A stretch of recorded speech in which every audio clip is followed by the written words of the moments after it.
And we are live. Sorry for no warning, no notification like usual. I have some spare time. Wife has to go do something, so I'm jumping on board until she comes back. So I titled this "Stupid Christian Denies Evolution." As I've mentioned since doing all of these videos, where I'm trying to figure out um, the facts about evolution, the claims that the scientific community are making, what are the results, how have they come to those conclusions. Again, uh, I was convinced that evolution had a lot more holes and that academics were making a lot of false claims. And we can look at other areas of science, for example, like nutritional science. We know that since the 1950s, so that's spanning about 80 years, they've been getting nutritional science wrong. And it's really not hard to figure out what we're supposed to be eating. But the corruption within nutritional science, that anybody that's been following my channel as well as Garland Farms channel is quite aware. And that's not limited. Any of the keto sites, any of the carnivore sites have all showed the biases, the corruption, and the infiltration with financial gain, as well as the motivations behind scientists. I mean, that's their career. Do you actually think that scientists that go against the narrative will get funding? They'll be pushed out of their community, they'll be ostracized. And we've seen that example in nutritional science. Yet, a lot of people will say to me when I'm talking about the scientific evidence that's being ignored and the constant poor science that's being projected to um, through social media to the masses is freaking wrong. It's a lie, and there are economic and large corporate motivations behind that. Then we can look at psychology. All of the insane psychology PhDs, they've come up with things such as gender theory. This science is affirming certain ideologies in our youth. What else? I mean, besides the nutritional science, we have the social science that are just full of unfounded claims as well. There is the whole issue of climate science. Garland Farms, as well as me, have been talking about the horrible manipulation and claims behind climate crisis. So as we can see, I've been told when I get into this subject, oh, what? It's some conspiracy theory where 99% of the scientists are getting it wrong. Yeah, maybe it is, because we see that in full of other specialties in science, this manipulation. Um, let's realize that anytime somebody will go against the narrative, the theory of evolution, which has only existed since around the 1850s when Darwin proposed his theory of origins of species, which doesn't really explain origin of species, doesn't explain how life arrived. The theory of evolution doesn't explain how inorganic matter became living. It just doesn't. So let's wipe out the origin of species, and we have to acknowledge that once life was created on Earth by biogenesis, then after the theory of evolution unfolds itself. Um, so the theory does not explain the the start of life at all. Also, Charles Darwin was looking at when like the foundation of what evolution, his idea and his claims were founded on was observing various finch beaks sizes or shapes and saying, wow, there's small changes within these birds. And if we give enough time, complete new body systems can come into place. That was his theory. And what he was looking at was variation within group of body systems. I don't want to say kind or, you know, I don't want to say that because that it seems like that is a unscientific term. So let's call it new body systems. They arrive, boom, they're apparent in the fossil records. It's complete functional systems that appear to be designed. There's no transitional fossils.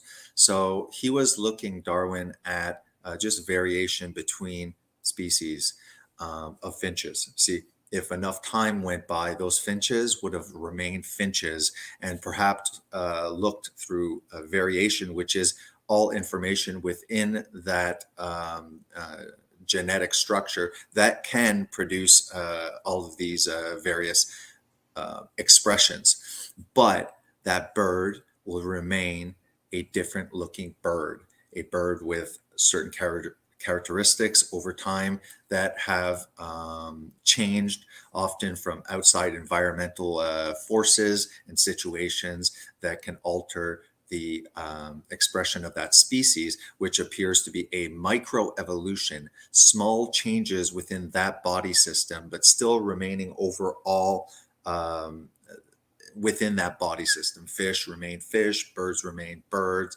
etc., etc. So Darwin wasn't deceptive in coming up with that theory. My issue is that I trusted that this theory through the scientific community had done the appropriate work. I put blind faith in the scientific community because science is such a wide variety. And I mean, I work and I could say that I apply science in the intensive care, in the ICU, in the ER. I understand biology, that form of science. I'm not saying is not science. I find that when science is at its best, when it's physical science. Science, when it looks at the created physical world and they dive deeper into these topics, they can pull out using science very good conclusions from that. But when we are not able to observe a process that has occurred so-called millions and millions of years ago, if not billions, it becomes highly theoretical. I know that people are going to say all science is theoretical. Is theoretical. The way you're using theory is not the same as the way science uses theory. It's all theory because we're constantly. I get that. I get that. But as far as how evolution has infiltrated society, for the stupid layman person, it's understood that it's a theory. It is a worldview that needs to be proven. It's okay to have this premise to start with. What I'm saying is the evidence. I've felt deceived, just like I felt deceived with climate and how climate is tied in with ruining the animal industry, not acknowledging, for example, that ruminant animals, they're talking about the CO2, blaming it on them, but this is a natural ecological cycle where the ruminant animals are replacing topsoil that sequesters CO2. They're eating the animals, they're using the oxygen, they're eating the plants, they're using the oxygen from the plants, and they are giving back CO2. It is a wonderful closed system that supports in a symbiotic fashion. And then after, what they're doing is they're removing the animals outside of that system of soil and atmosphere and biodiversity in organic matter, etc. They're taking the animal outside of that, and then they're not using the manure that is the natural fertilizer. Then they're blaming the storage of the manure on the cows while they're destroying the soil with tilling. Like, these are all known things, but they're turning a blind eye to certain things, and they're speaking with confidence about others as if it's fact. The science is settled. I've seen this as well with the last 3 years with the pharmaceutical science industry, what they were doing, how they developed things, the claims that they made. It's science. Anybody who used their logic or rational mind or intuitively felt there's something like not right about that were shamed publicly, were villainized, were somewhat even excluded from society, called people, anyways, you could see this all in retrospect. It's like, oopsie, we were wrong. Oopsie, redacting it. So again, there's the science. Science is religion. Science is blind faith. We trust the science. Whatever science says, boom, 100%. It is the gospel truth, and we just don't see that in any area of science, especially now. So I'm not going to sit here, okay, and assume evolution is true when it doesn't make any sense to me logically. I didn't trust my intuition, my logic, my rationality, my intellect over the last 3 years. That led me to doing something that was really not good. Basically, accepting some kind of happy medical procedure, we could say. And you can see how everyone fell hook, line, and sinker for that, because everybody we cannot help but worship something and serve something and have faith in something. And if it's not God, well, it can be science. And when science is taken as faith, trust. Now, I know we like to infer the word faith as if believing without any evidence. That's not true. Faith is synonymous with trust. So people have faith and trust, let's say, in a religion, and that faith may grow through experiential experience. Faith may come from further research and finding very, very convincing evidences, and then your faith increases that way. Meaning, more and more you prove to yourself that a certain ideology or religion or theory, the more that you investigate and are given evidence that you think are convincing, the more faith that you'll put in. That's the same thing with religion. Religion, it is exactly the same thing. We start with perhaps a blind faith, maybe at the start also, but if you do further investigation, things become more apparent that give some validity to the biblical claims, and your faith or trust increases. So the secular materialist that bows at the shrine of science and trust wholeheartedly people like scientists that they've never met, probably listen to their claims, never really researching into the actual studies for a large amount of people. So they take this as well, in many occasions, especially at the start, as blind faith, blind trust, blind trust, blind trust. Hey, Alien Drone, he says evolution theories predated Darwin. Darwin introduced natural selection. That is true. I remember just recently them saying that, but the problem is that if you exclude God, if you exclude this, then the only other logical answer you'll naturally come to evolution and changes that occur over time. What else would there be? Oh, I believe that there's an intelligent, the whole creation and universe and ecological systems and biological systems seem extremely complex. They seem like systems that are designed, and though it seems like it's designed, it's not really designed, because blind process of natural selection is able to take slight variations that may be beneficial, and then all other species have to, in a way, lose the competition and die out. there was one variation, right? Seems to me, stupid Christian mind.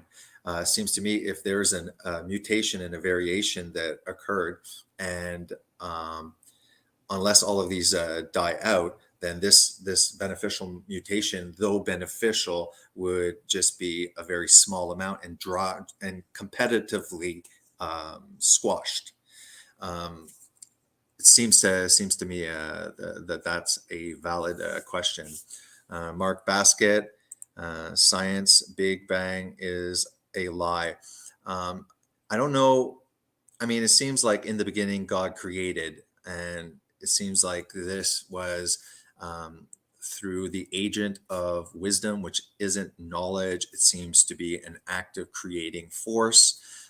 Makes sense that everything would somehow the agent of wisdom, truth, and the knowledge of God would be used because we do see the wisdom of creation, how symbiotic it is.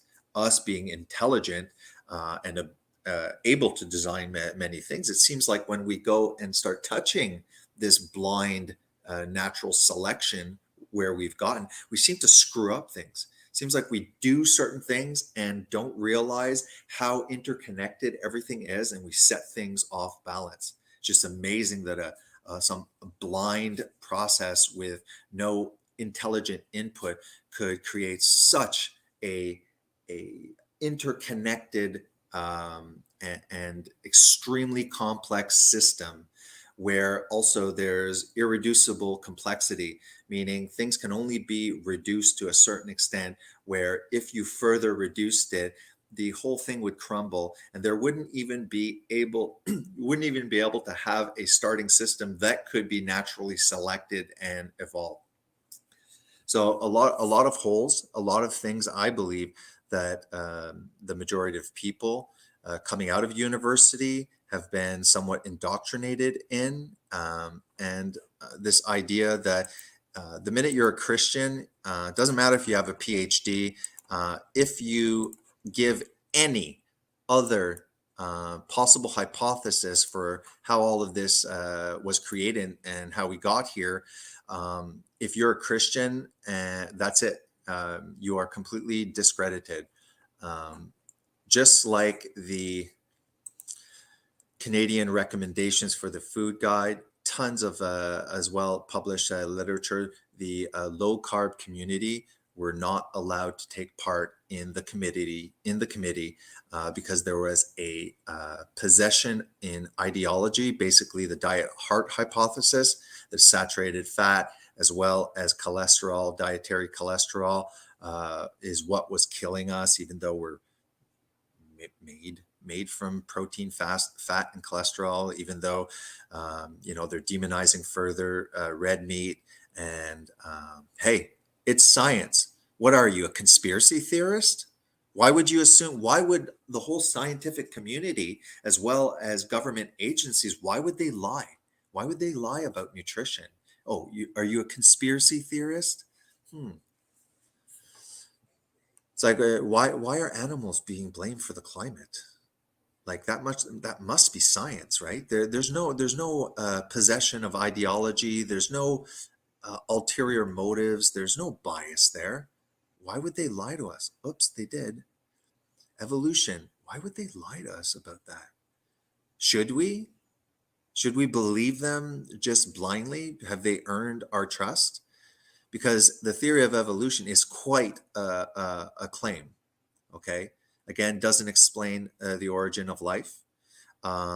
It but it does explain um, something that we cannot measure, as well as cannot see in through observation, even in the past. All like there, you know how many hoaxes has occurred with these so-called transitional fossils. Every single time it's come up. Geez, I hate the light. I don't understand why the light shows up this way. Um, all of these fossils that end up being plastered on Time Magazine, National Geographic, and stuff like that, after a certain time, are found to be hoaxes, false. But a lot of people don't see the redactions of that, and it sticks in their head, right? Oh, yeah, but there are transitional. What about Lucy? What about no? They've all been debunked as not being fact.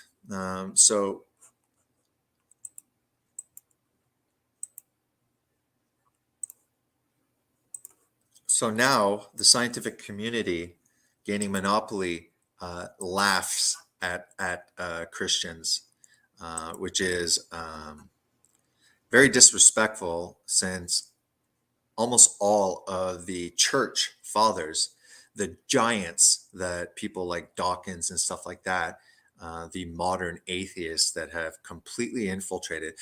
Look, mind you, did you see what happened? What's happening in the education system? Is the education system perhaps at the moment? Um, are you aware that there are certain infiltrations with damn lies, critical race theory, anti-racism, which is basically racism against white people. Certain a lot of garbage is coming out of the universities. So and they're false. There's the teachers become activists, and to a large extent, these new atheists, which is their religion, their denomination, we could say, is materialism.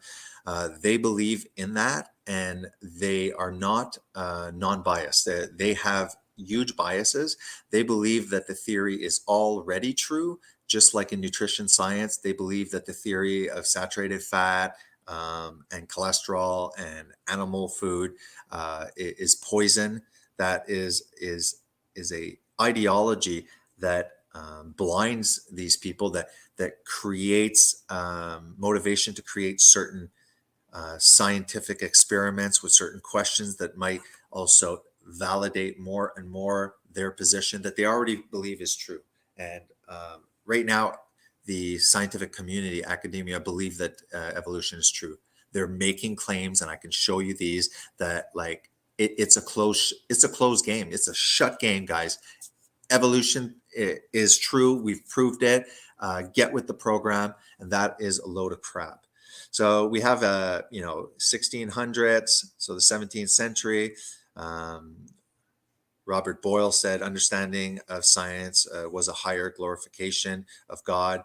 It meant that they knew that there was an intelligent designer, that God was fixed and unchanging, and that within creation, laws, etc., would be constant and provable. So for them, coming with a worldview that is theistic, they said, "Wow, look at this. This is insane. Let's dive deeper into the physical world and use science to better understand this intelligently designed and fine tuned universe."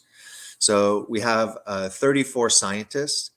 These atheists that spit on theistic beliefs are standing on the shoulders of these giants that were able to do sound science, just like I'm able to do when I'm in my healthcare profession, using technology developed by science. But I would, I guess, in relation to talking about evolution, I'm a science denier, right? Again, it goes down and down. You got Isaac Newton, passionate dissenting Protestant who spent most of his time in Bible study, more Bible study than math and physics, profoundly changed our understanding of nature with his laws of universal gravitation and laws of motion, etc. Um, we have all of these guys. You could read the important groundbreaking discoveries that they made in science. We also have we can just want to make sure. Yes, there's also the New America. There's also a petition that is going over around. To my knowledge, what I've been hearing is that microbiology or chemistry, biochemistry, all of the chemistry professions now are coming out speaking and saying what we're discovering here with chemistry and biology does not support evolution. In fact, it is shooting huge holes inside of it, as well as mathematics. The mathematics can be applied to the theory of evolution, and we can see if mathematically the theory of random mutations, of intelligent design, if mathematically this theory can be supported as well. So um, there's a lot more findings that have occurred. If you look at Darwin, would have seen like a cell, a simple cell, as a blobby piece of jello kind of thing. Now we realize that there is nanotechnology, nano-size working machinery. It is like a city with power grids, with all sorts of um, stations, like a thriving city with machinery that is intelligently designed. They don't want to admit that it's intelligently designed, even though it's just as complex, if more complex, than anything that us have been able to create. Okay, so we look at our electrical systems, how we're able to do it. Go see the nervous system. So we use our logic and rationality to say, like, of course, this is designed. This didn't pop out of the ocean floating from a rock. This shows intelligent design. It shows information, and this applies to biology. That there is genetic code. That DNA is a written language. That coding has like 3.2 billion nucleotide sequences. We see that when a mutation occurs in any other coded program, the computer program always crashes, never gets an advantage. There's a lot of things that we have to block our common sense and bow at the scientists to say, well, I'm just too stupid. Yeah, it doesn't make sense, though, that something that is appears highly designed wouldn't be designed. Um, it doesn't explain the origin of life.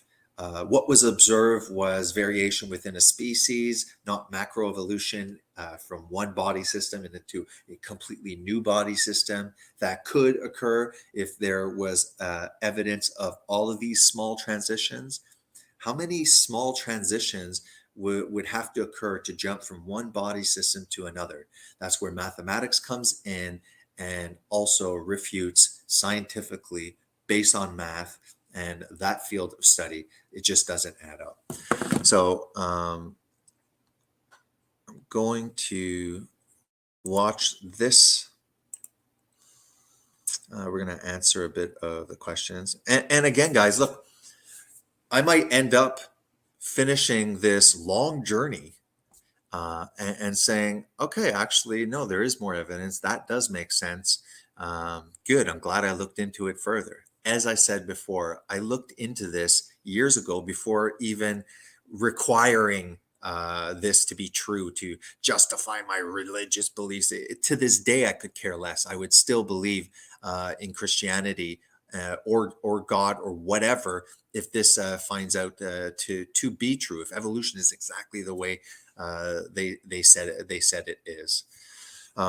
Unfortunately, we'll have to get into really embarrassing subjects where I can further be discredited as a stupid Christian because to explain the fossil record from my worldview, we have to find evidence of a world flood, a cataclysmic event with earthquakes, volcanic activity, a release of mega quantities of subterranean water exploding out in seismic mega sequences, layering under strata, creating fossil records under layers and layers of strata.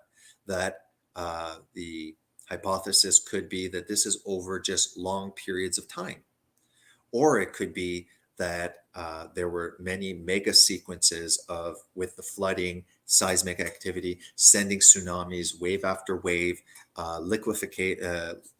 not liquefaction occurring, and all of these are plausible explanations with sound physical laws and the relationships and things that we can see currently and define, explaining the large amount of layers and strata. Why are there large graveyard of dinosaurs all here? Seems like they were buried in the middle of eating certain things. When we look at how fossils are produced, this is usually whether it's various chemical processes, but the whole point is they all have to be buried. You have to be buried relatively rapidly, buried completely under a significant amount of sedentary rock for these processes like the hydrogen, the oxygen to escape, the carbon to remain. Has to be buried so that the elements cannot get to them and just devour them. So depending the theory, depending on if I go by my theory that cataclysmic event occurred subterranean, and we know that there's still a large amount of subterranean water, but all of this exploded. The amount of organic matter that we're sucking oil and stuff out that is organic matter, if it's calculated, if this present world was completely flooded and compressed under sediment, there's no way that we could produce that much organic matter.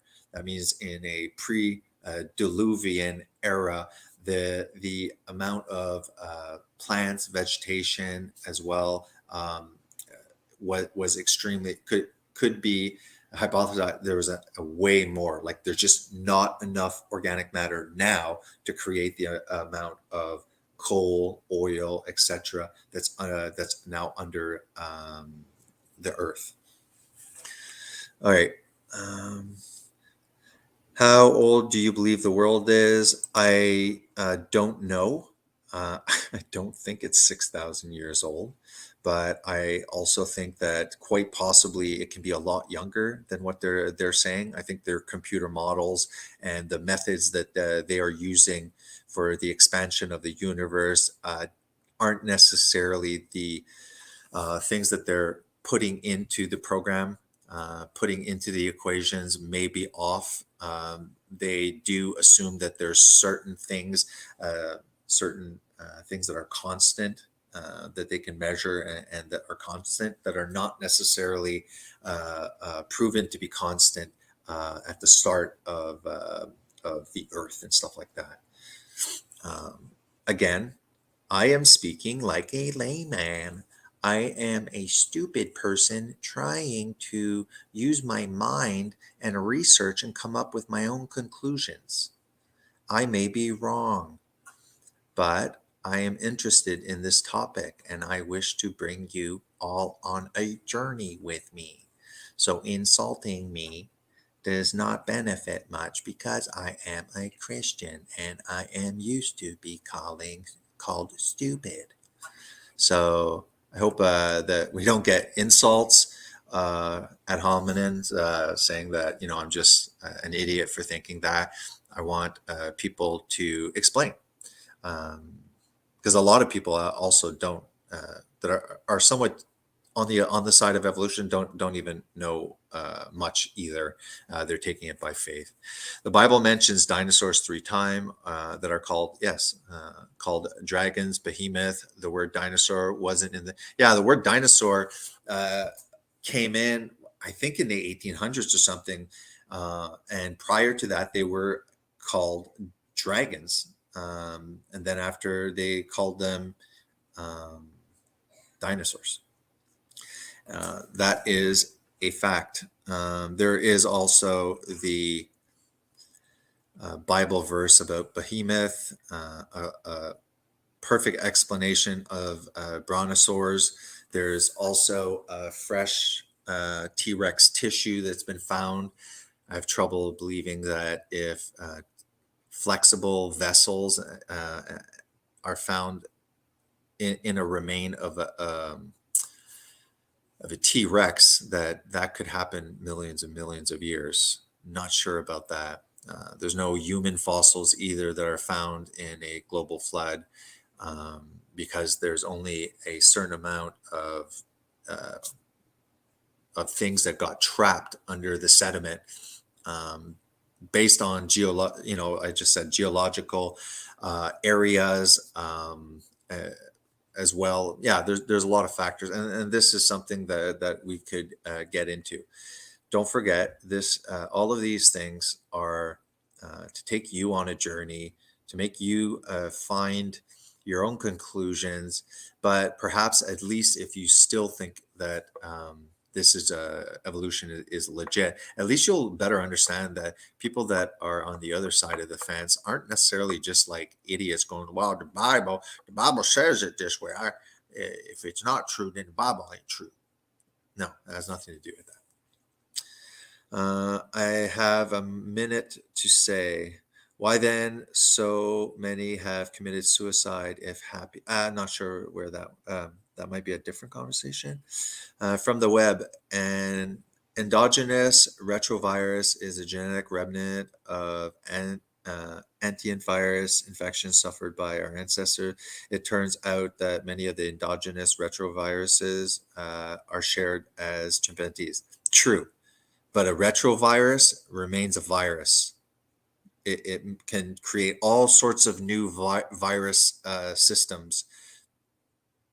And that's why the virus stayed with us, if your claim is true, that this retrovirus is a genetic remnant of another virus infection by our ancestors.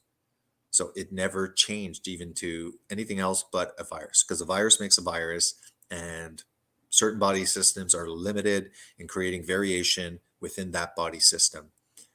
Information in the form of DNA seems to be put there, and that is the limitations to the variations within that body system.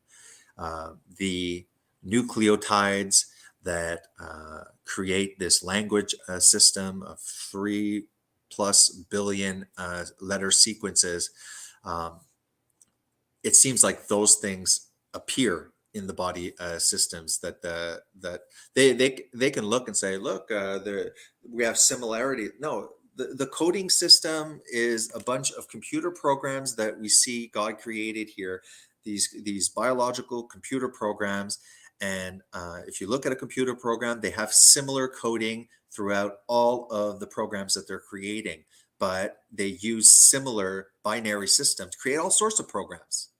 So if I look at one program and another program and saying one program looks a lot more complex than the other one, and we know that the less complex is developed before the more complex, and we can see that the older ones have a DNA sequence that's different from this one. So it's like, again, we can tie in everything that we observe here to make questions and assertions, and to come up with appropriate hypotheses to test. Everything that the intelligent designer is making these questions, these assumptions that they believe are factual or are relevant and should be taken, these questions seriously and investigated.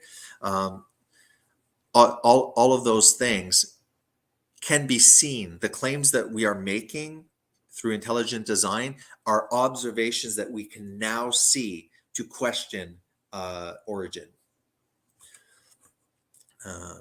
This is because we share a common ancestor with them. Hello, hey. Can we please respond to endogenous retrovirus? Yeah, I just did. All you're telling me is that there is a retrovirus that to this day remains a form of virus and has not changed from a virus to a fish or even to something slightly similar to a virus. It remains a virus. So unless I'm just a simpleton, I don't understand the argument. I don't think that it proves anything besides a virus becoming a virus. And this again is microevolution. And this is actually the type of stuff that the scientific community will bring up to justify major changes in body systems, complete different blueprints. One here that we say is older, another one that we say is younger, claiming that this evolved from this, with no idea why there's any slight variations to explain how this drastically different body system is created, this drastically created body system with code, with language, with information. Tell me how, in our observable dimension here, our human experience, explain how any time in the history have you ever seen a mutation cause anything beneficial?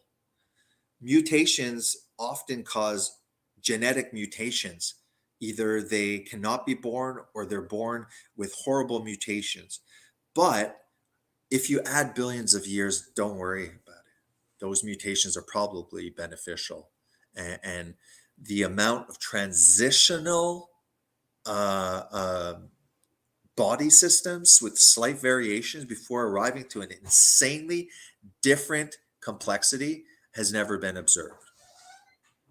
And I don't think that this huge asteroid causing an extinction of the dinosaurs is any better founded than a cataclysmic event that caused subterranean earthquakes as well as volcanic activity and huge amounts of subterranean water surfacing, creating mega sequences, causing layers and layers quite rapidly of strata to be layered based on known processes such as, for example, I keep on saying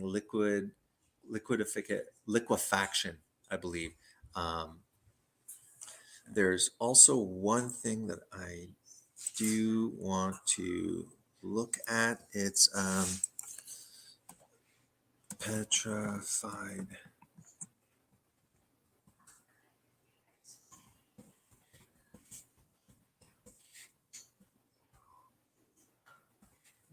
Cool.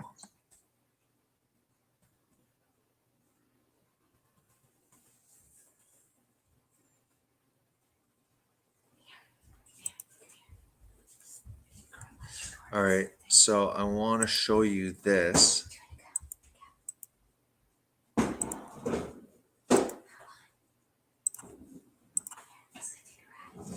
You want me to go upstairs so she can watch cartoons? All right, just give me 1 second. I just want to finish this. Okay, so I want this to be explained. Okay, so over here we have many layers of strata that has occurred over time, many strata layers. But we also observe within these large strata layers petrified logs, which would make sense that these bad boys would be flying around in a global flood and positioning themselves in this way. So I don't know why are these petrified logs within the long geological layers.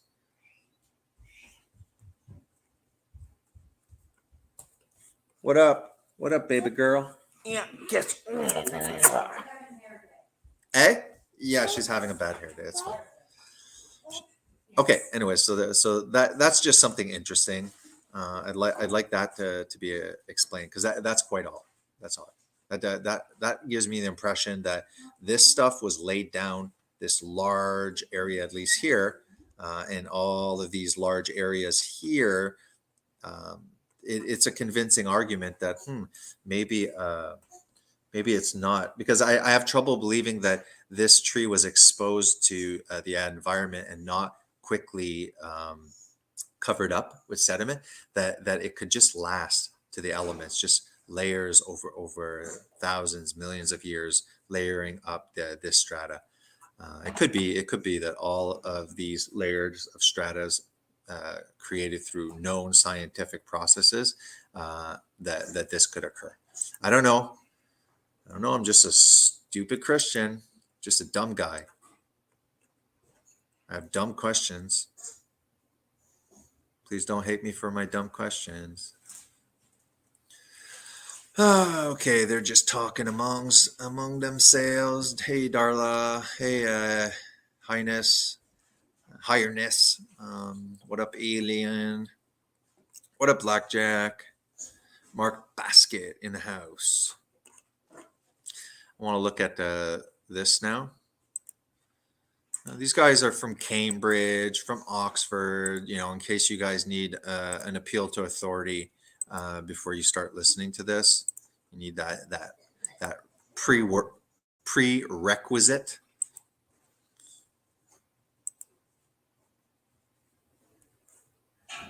Sorry, just want to make sure I put the audio on the share. Okay, let's look at this video that I again thought that there were very compelling questions and arguments against evolution by smart people with letters behind their name.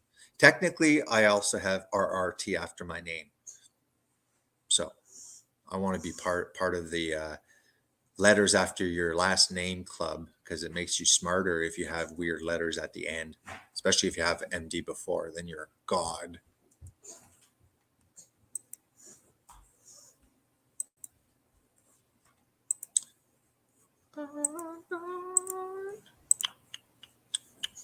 Okay, sorry for the dead air time. Let's do this. Let's do it.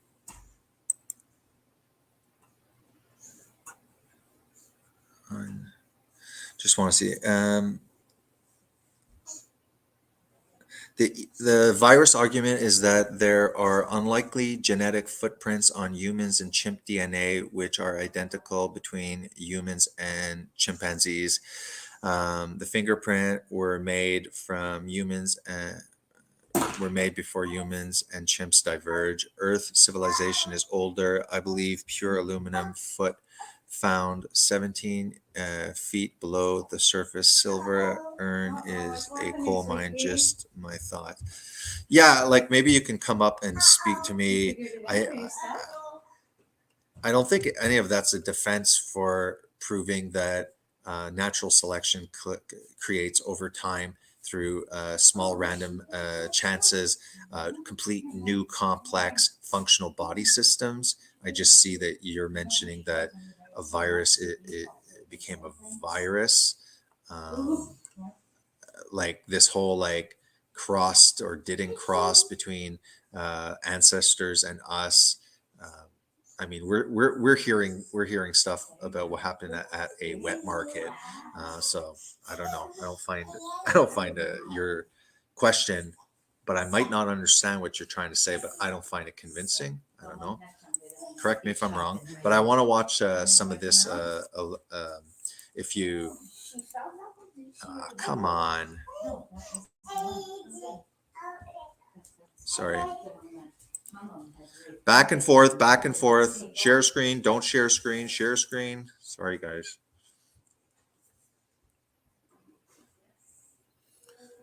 Stupid Christian.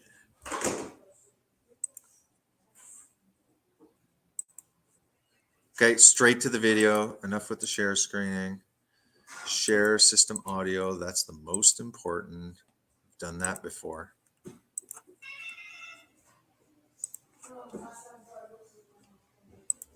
Selection to select on the way from the simple to the complex. Okay. Michael Fox. Who's dead, God or Charles Darwin? Michael Behe, a biochemist. John Lennox, a mathematician. Stephen Meyer, a geophysicist. Filming today in Fiesole, Italy. Uncommon Knowledge, now.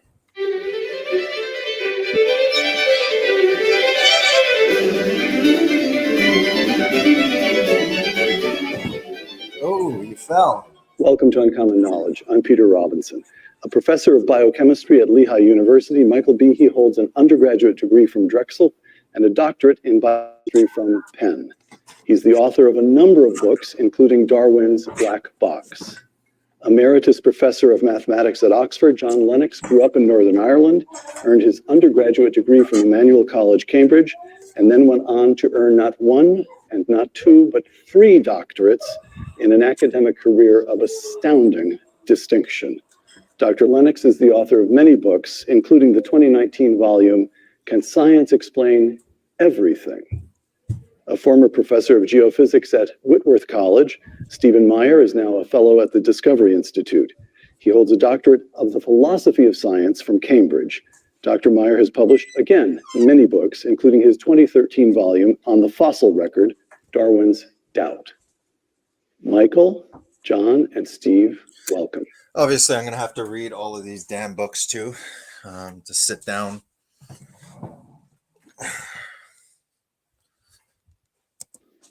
First question, Darwin versus Einstein. Einstein publishes the special theory of relativity in 1905, and in the 12-ish decades since that publication, one observation after another has tended to confirm his work. Just a decade ago, scientists found clocks on satellites in elliptical orbits kept time just about as Einstein would have predicted. Over time, to put it crudely, Einstein has become easier and easier to believe. Darwin publishes On the Origin of the Species in 1859. Briefly, as was true of Einstein, also of Darwin. It's also interesting that it's titled Origin of Species, except it does not explain any origin of species. It doesn't explain the origin of life. If you are going to talk about the origin of species, it seems like the first species ever to exist would be required before you can even claim that anything about origin of species. It's like, oh, we can't explain how inorganic matter became living, but we can explain origin of species. Nah, I'm not sure about that. Do you know where my bag went, Michelle? There it is. Darwin, has he become easier and easier? I'm worse than a woman who loses her purse. In fact, the only reason why I carry a bag around like a freaking purse, which I do, and I'm not ashamed of it. What is it? Like maybe I can call it a merce, like a man purse. And it's not a purse, it's a freaking bag, okay? Not that there's anything wrong, I guess, nowadays with men wearing purses or other various attire.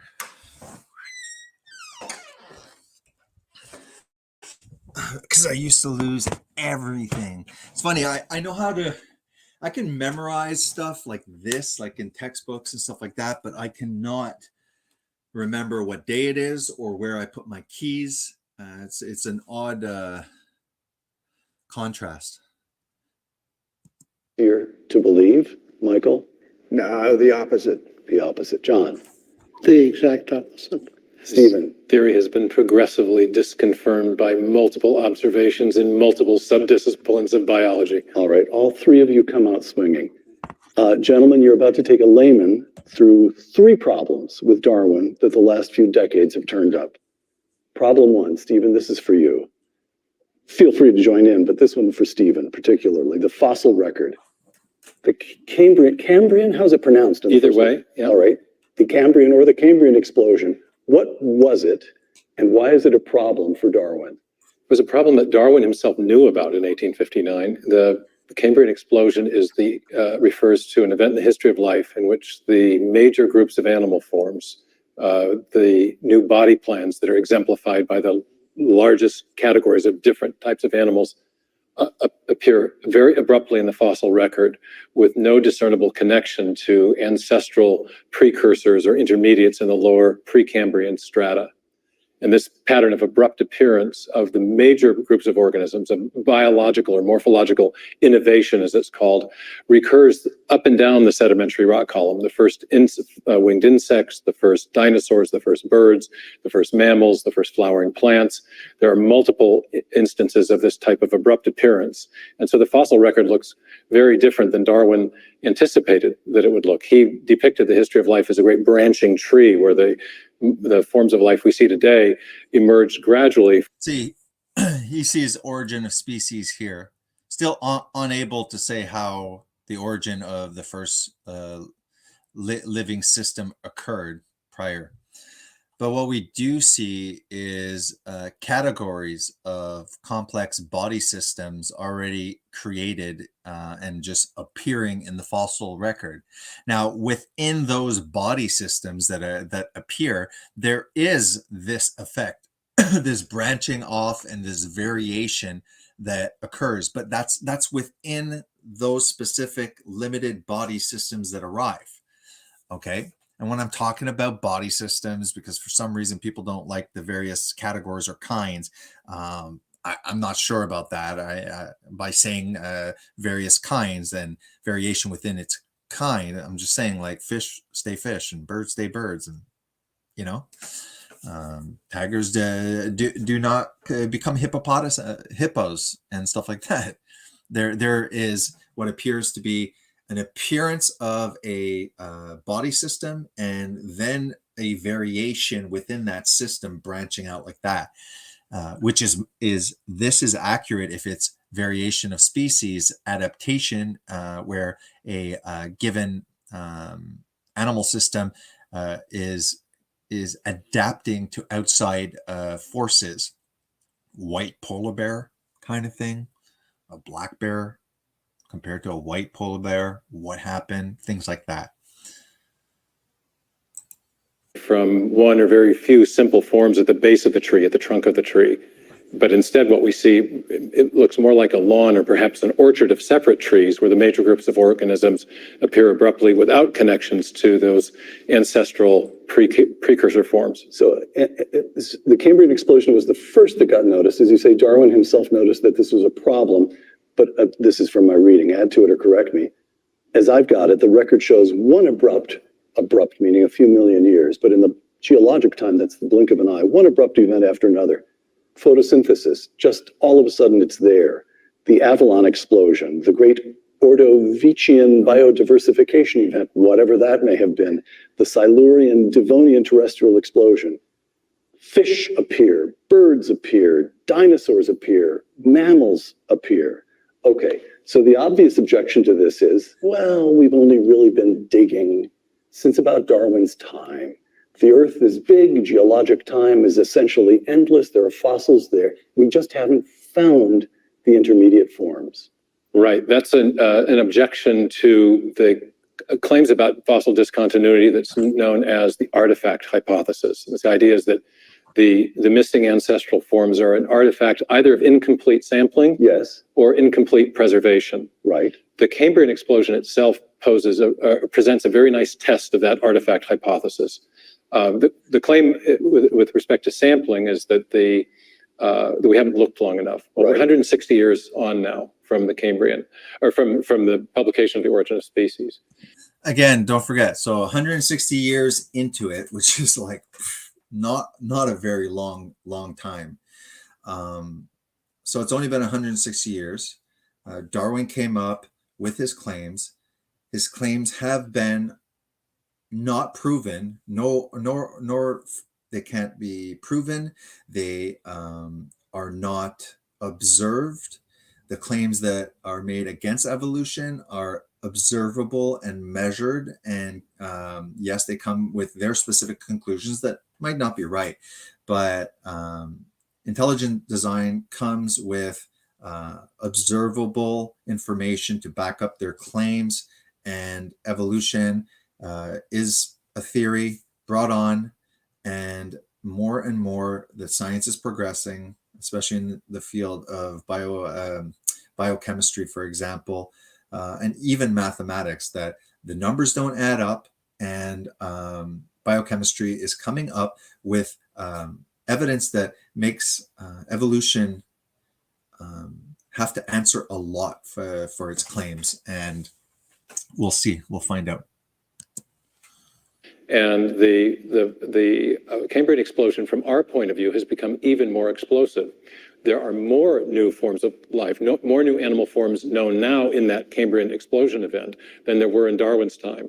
And yet, with that passage of time, we've found no more of the intermediate. So there are more new forms still, all of which are still lacking intermediate forms. Instead of our findings regressing to some sort of Darwinian mean, they're departing from Darwin more and more and more. Right. Quickly, one last notion here, one last question on this before I turn to my big problem in life, maths, with John Lennox. Punctuated equilibrium. Stephen Jay Gould, the late. Okay, so he came up, I don't know, Mayer came up with the explanation that no, actually it's kind of like orchards, that complete body systems appeared, that there's variation, adaptation, micro evolution that occurs there. There's no connection between the fossils showing any transitional, except for this is Garland. He had asked, a challenge in a way, except for very, very, very, very few exceptions. Why do we not find any of the life forms living on the planet Earth today in the fossil record? So obviously within the fossil, sorry, let's remove this. Again, still learning, might be wrong, might have to look back at all these and critique myself and call myself a damn idiot. But JD's asking, and I had written a really, really nice thought out thing, but I guess it freaking didn't completely save. Did it save?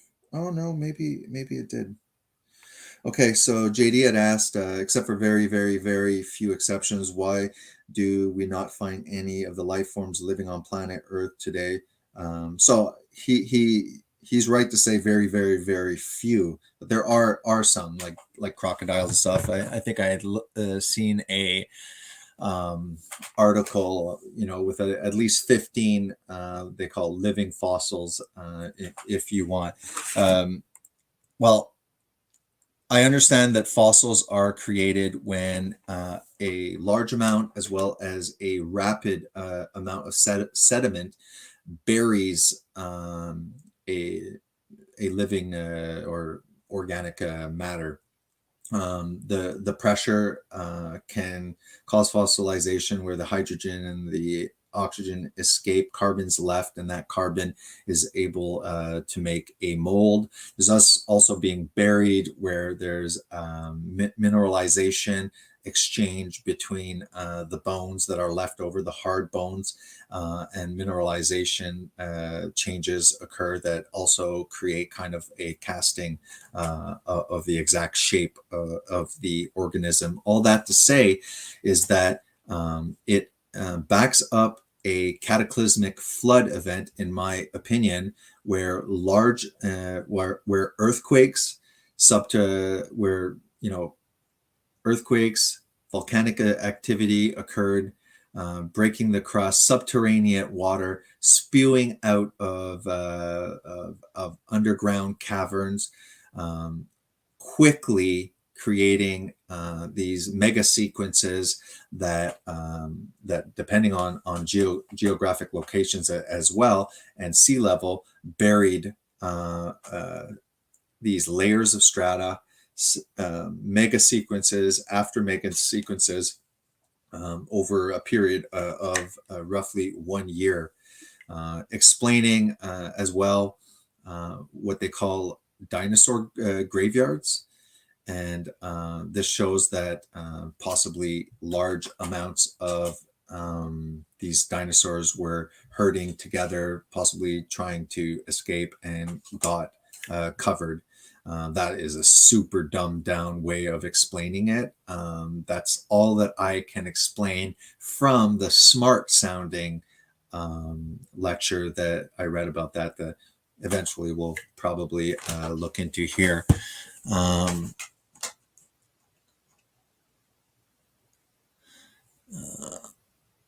Laugh out loud, not study. God gave us brains. We're using them, but today science are overstepping, looking for God particles. Yeah, it's almost like now, like, how dare you? Are you a scientist? Why are you asking questions? Why are you thinking?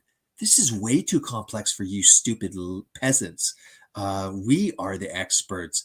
We are the higher order of humans. We decide. We dish out the truth. Don't use your mind. Concentrate on those stupid app games. Why don't you make a TikTok? Why don't you flip through it? Here, have some legalized drugs now.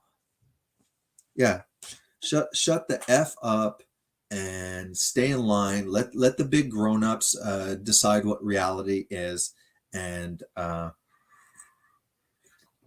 if you give any sign of doubt or saying, I'd like to try and investigate this myself, but not just one side, both sides, yeah, you're going to get negative flack against that. How dare you if you're even questioning?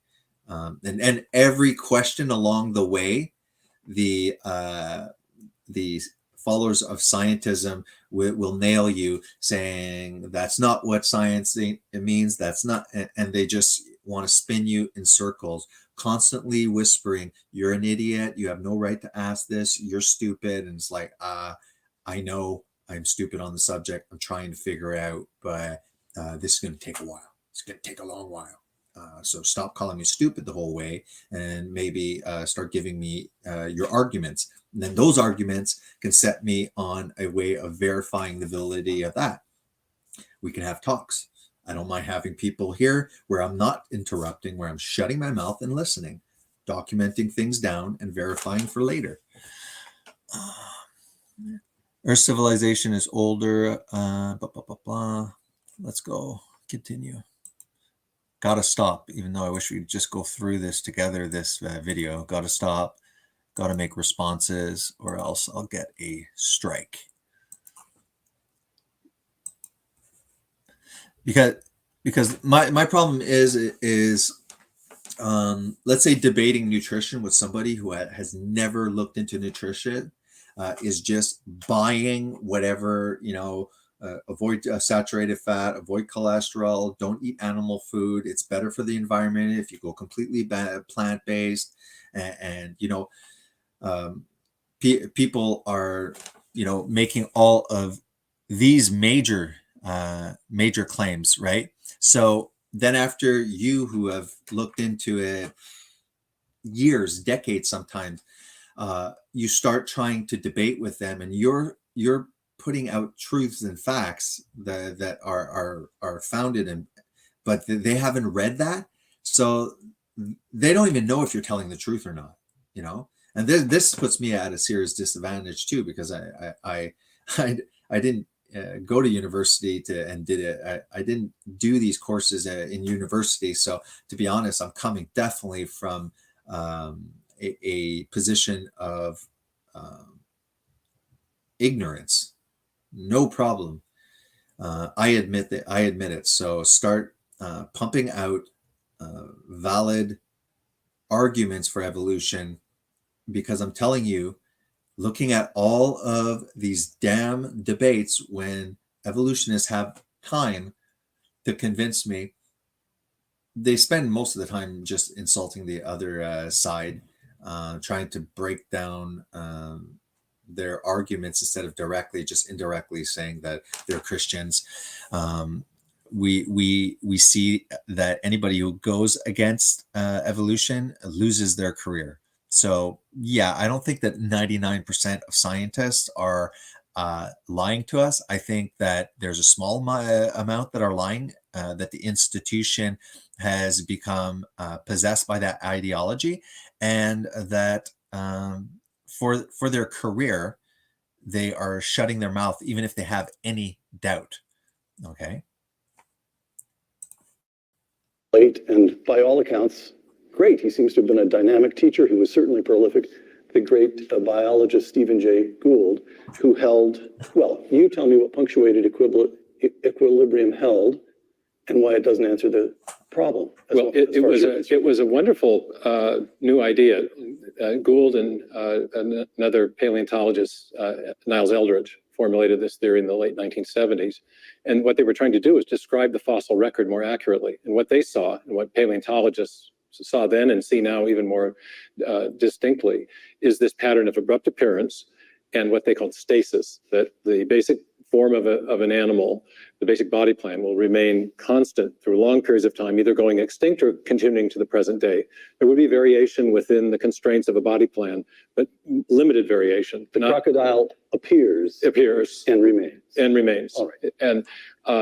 And so what they suggested was that there are these punctuation events arrive and either become extinct, or some of them have lasted to this day, very rarely. But again, arrival, maintenance of the body system, no real changes except for slight variation, extinction, or oops, they appear as they are and then they just continue and they're unchanged at this point. Holy smokes, man. So some people, when it comes to evolution there, some people, man, they are dedicated. Like all of these questions I get are like novels. Right away though, I like Shrouded to Turin. Yikes, dude. That was outed as a fraud within a century of its discovery. Yeah, okay, sure. So right away you start out with a fallacy. It's a forgery, been known to be a forgery for a long time.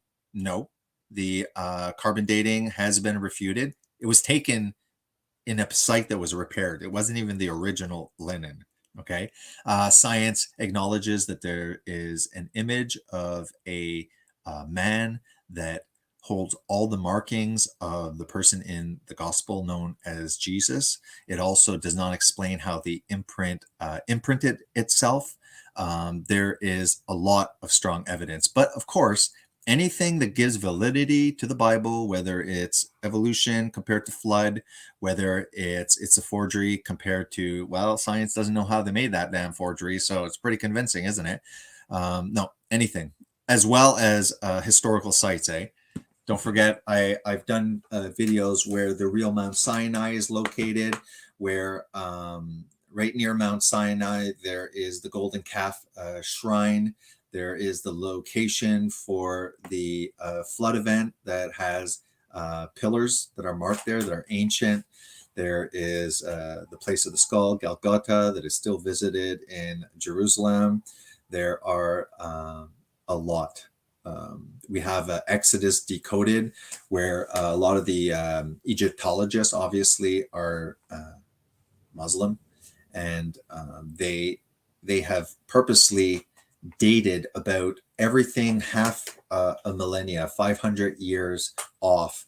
And if we correct that timeline, most of the biblical history of the Bible, these people, where they were at certain times, is proven. So you can go check Exodus Decoded. Where you have this sudden appearance and then this long period of equilibrium, of stasis. But they wanted to maintain that evolution takes place in fits and starts. Exactly. Evolution takes place in fits and starts. Right. And so it was a wonderful improvement in our description of the fossil record. But the problem was that Gould and Eldredge never came up with a mechanism that convinced their colleagues in evolutionary biology that evolution could occur so quickly. There was it was a good description of the fossil record without a mechanism to explain how that amount of change could occur in those short bursts of time. The meteor smacks the earth, wipes out the dinosaurs, and creates an ecological niche. Yes, it creates space for new species to emerge, and so suddenly they do. Well, we find that unpersuasive. These two are chuckling. The problem is you have to build the animal, and this is the second part of when I wrote in the book of Darwin's Doubt, I talked about two big mysteries. One is the mystery of the missing fossils. Okay, so we have the missing fossils. I don't think it's fair to say to have me question why possibly missing links did not get into the fossil record. I think that puts a burden on me that isn't fair, that it is the claim of evolution.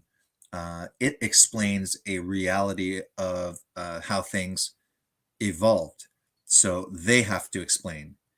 They know they have to explain because that's why they're searching so damn desperately for these transitional fossils.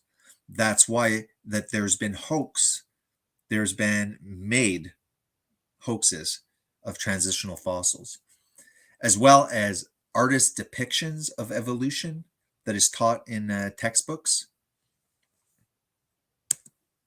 But the second is What I'm saying is it's completely fine to teach the theory of evolution, but you should also be teaching not a Christian God made everything, but that intelligent design theory. Those two, that's what higher learning is to learn about competing hypotheses, not choosing one that you wish and you hope and you're convinced is true without scientific evidence, claiming it and preaching it like it's the gospel truth.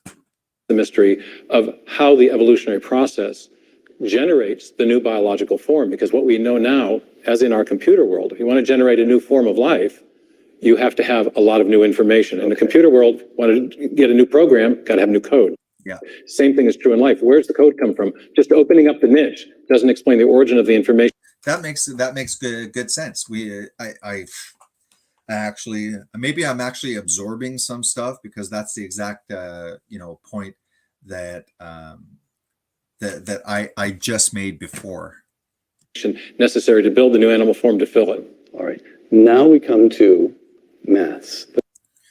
That's it. Like, again, DNA and code and language and information is the Achilles heel of evolution, because we can use observations now and make claims like, well, like, isn't it legit to say like, well, like we observe systems, okay, of code and language within the computers, and we can have a variety of programs all using in a way the same method of code sequence, but able to make a wide variety of programs. So though the coding may be similar in the back, when you go behind the curtains, but they appear very, very different, and the systems are developed completely different programs, right?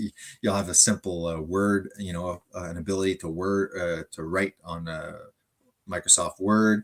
Then after you might have Excel, then you might have these complex simulation. Like there's all sorts of programs, all using the same coding and language, however, creating different information. And we cannot explain how completely different, even especially if it's more complex, how no input of additional information can create increasing systems of complexity. The mathematical problem. Maths was always my weakest subject, and I am extremely conscious that So before we get into John Lennox, let's return to the questions and answers. From the web, an endogenous retrovirus is a genetic remnant of antigen virus infection suffered by our ancestors. Yeah, like let's not forget that reptiles come from birds, right? Like T-Rexes come from chickens, basically, right? Again, just putting into context, what evolution is claiming is that we came from fish to philosopher, right? That eventually our ancestors were fish. The question of when did evolution reach a level of complexity where all of a sudden, though our ancestors are possibly slime or some kind of bacteria, why is our behavior and interaction in this life coming from nothing, coming from primitive swamp soups? Why all of a sudden is morality? Why are we subject to morality? Why all of a sudden does us arriving, all of a sudden we are part of the process of evolution. Great grandpa was a fish. We might have relatives that unfortunately are caged in zoos. How is how is that explained?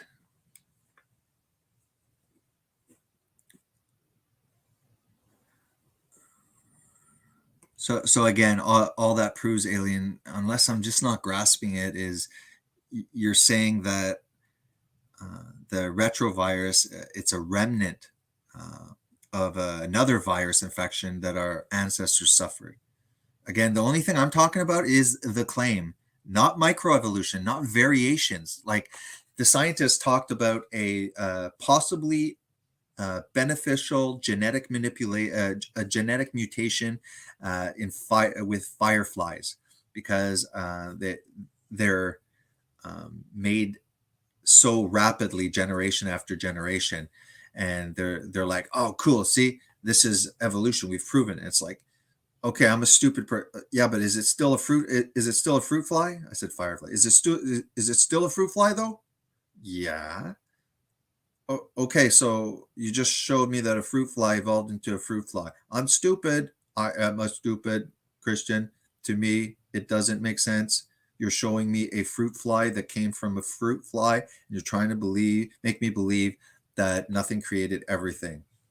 I'm the idiot. Just because science says it. They might use big words. It's just too much for my brain. This is because we share a common ancestor with them. No, I think bacteria and viruses, some of them are only able to infect certain species, and some of them can also infect humans. And all I see is viruses that have mutated to be able to infect both animals and humans. That's it. It's a variation. It's an adaptation that is beneficial. Hey, perhaps it's even a mutation that gives the virus a different advantage. That's great. That's possible. But it's still just a virus that created a virus. Can you please respond? I did respond. Probably not to your satisfaction, but I'm satisfied. Lafayette, not study.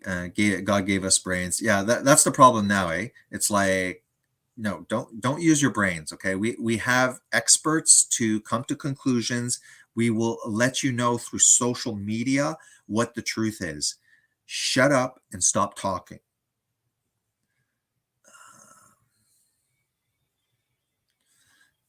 The retrovirus argument is that there are unlikely genetic fingerprints on humans and chimp DNA, which are identical between humans and chimpanzees.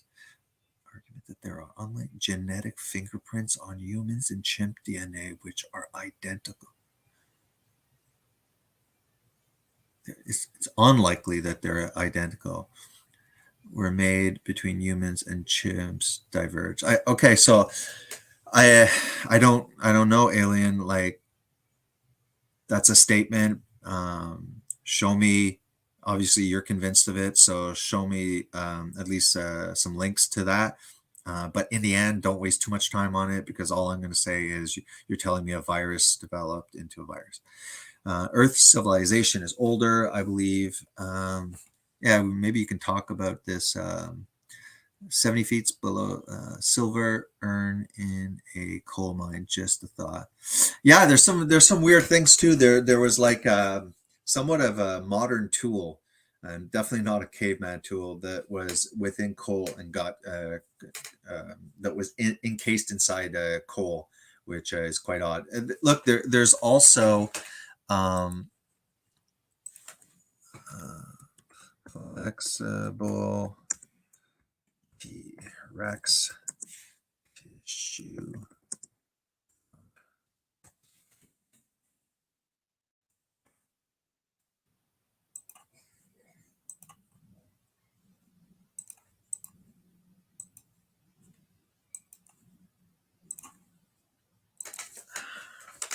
New scientist reveals this isn't just one source. You can really check into it. It gives also the scientists that discovered it. So paleontologists have extracted soft, flexible structures that appear to be blood vessels from the bones of Tyrannosaurus rex. Okay, so again, like they're saying that this flexible tissue, these blood vessels, have lasted 68 million years. And there's also the question of evidence where you see human footprints that are right alongside certain dinosaur, especially the herbivore Brontosaurus type animals. So they found small red micro structures that resemble red blood samples.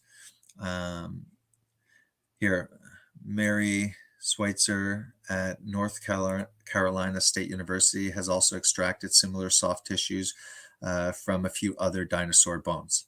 Again, why are we all skeptical about all the other science that we have like validly said that's a freaking lie? Especially in this channel, we've heard of that. I'm just asking, like, are you guys just assuming? Have you guys done the research? Because I haven't. I'm just starting. But are there some stuff that you're like, well, of course it must be millions of years. Like, have you found out how they came to those conclusions? Because the majority of the people, I guess here, I don't think so. For comparison, she has examined ostrich bones, and these birds are the largest, closest living relatives to T-Rex. She found similar structures when she removed the calcium from ostrich bones and repeated the mixture. Anyways, just a thought. Okay, dinosaurs still have some fleshy biological substances, not substances, like part of their living structure that's remains. So there are some weird things like petrified wood going through so-called million years of strata, millions, hundreds of millions year old soft tissue. Possibly, maybe we're just assuming that they're accurate with the dating of a lot of stuff. Does this really have to be either the Earth is 6,000 years old, like the young Earth creationists, or like the scientists say it has to be billions and billions? Is it possible maybe that there is an in between? It's pretty weird that there's some fleshy, flexible biology still stuck on these hundreds of million-year old animals. But anyways, maybe it's possible. Maybe it's very, very likely too. Not sure.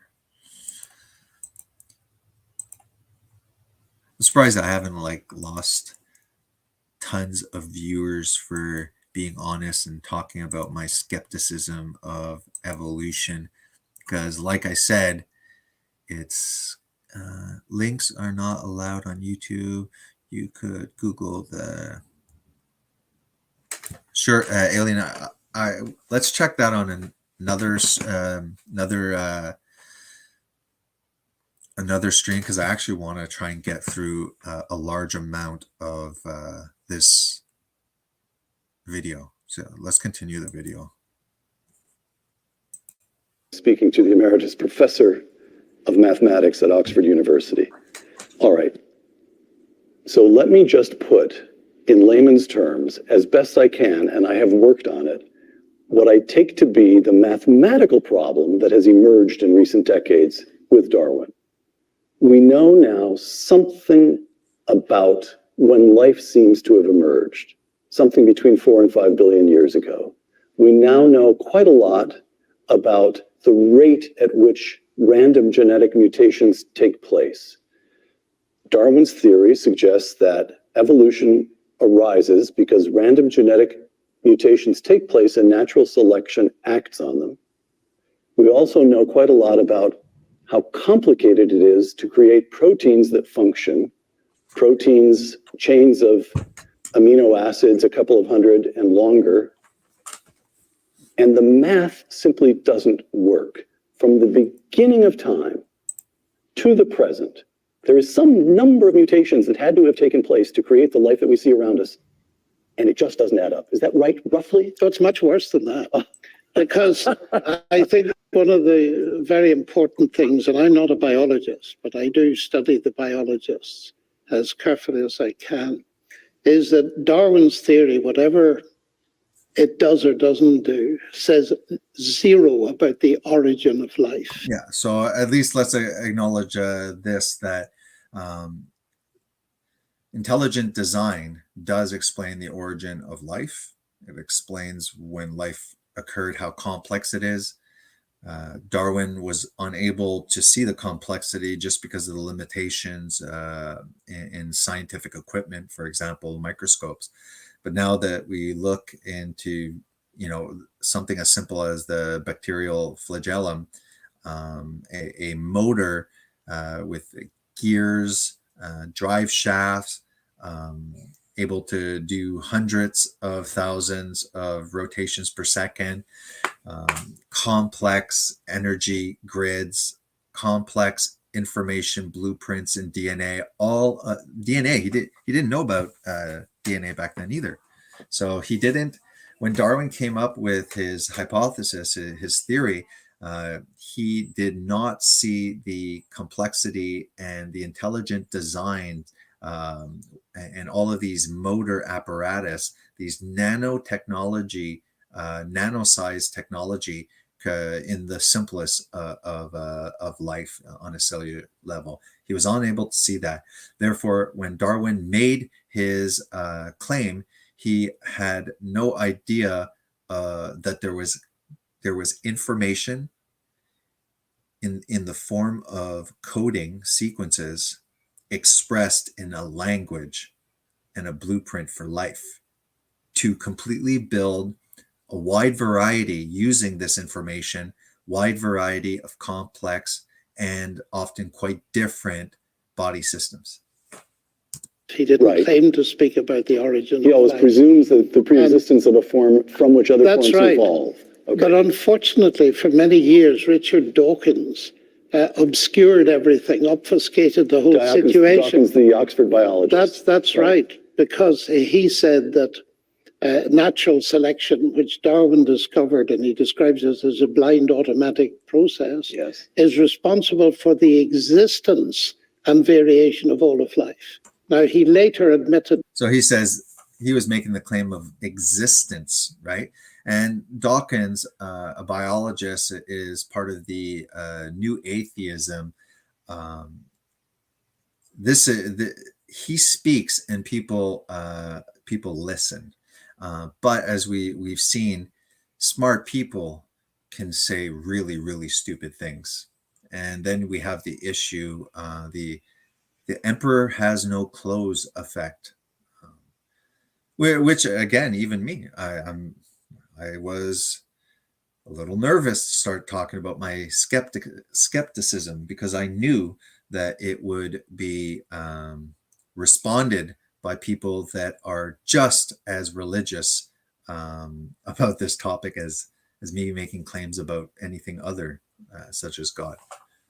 I've never seen people copy and paste such long novels.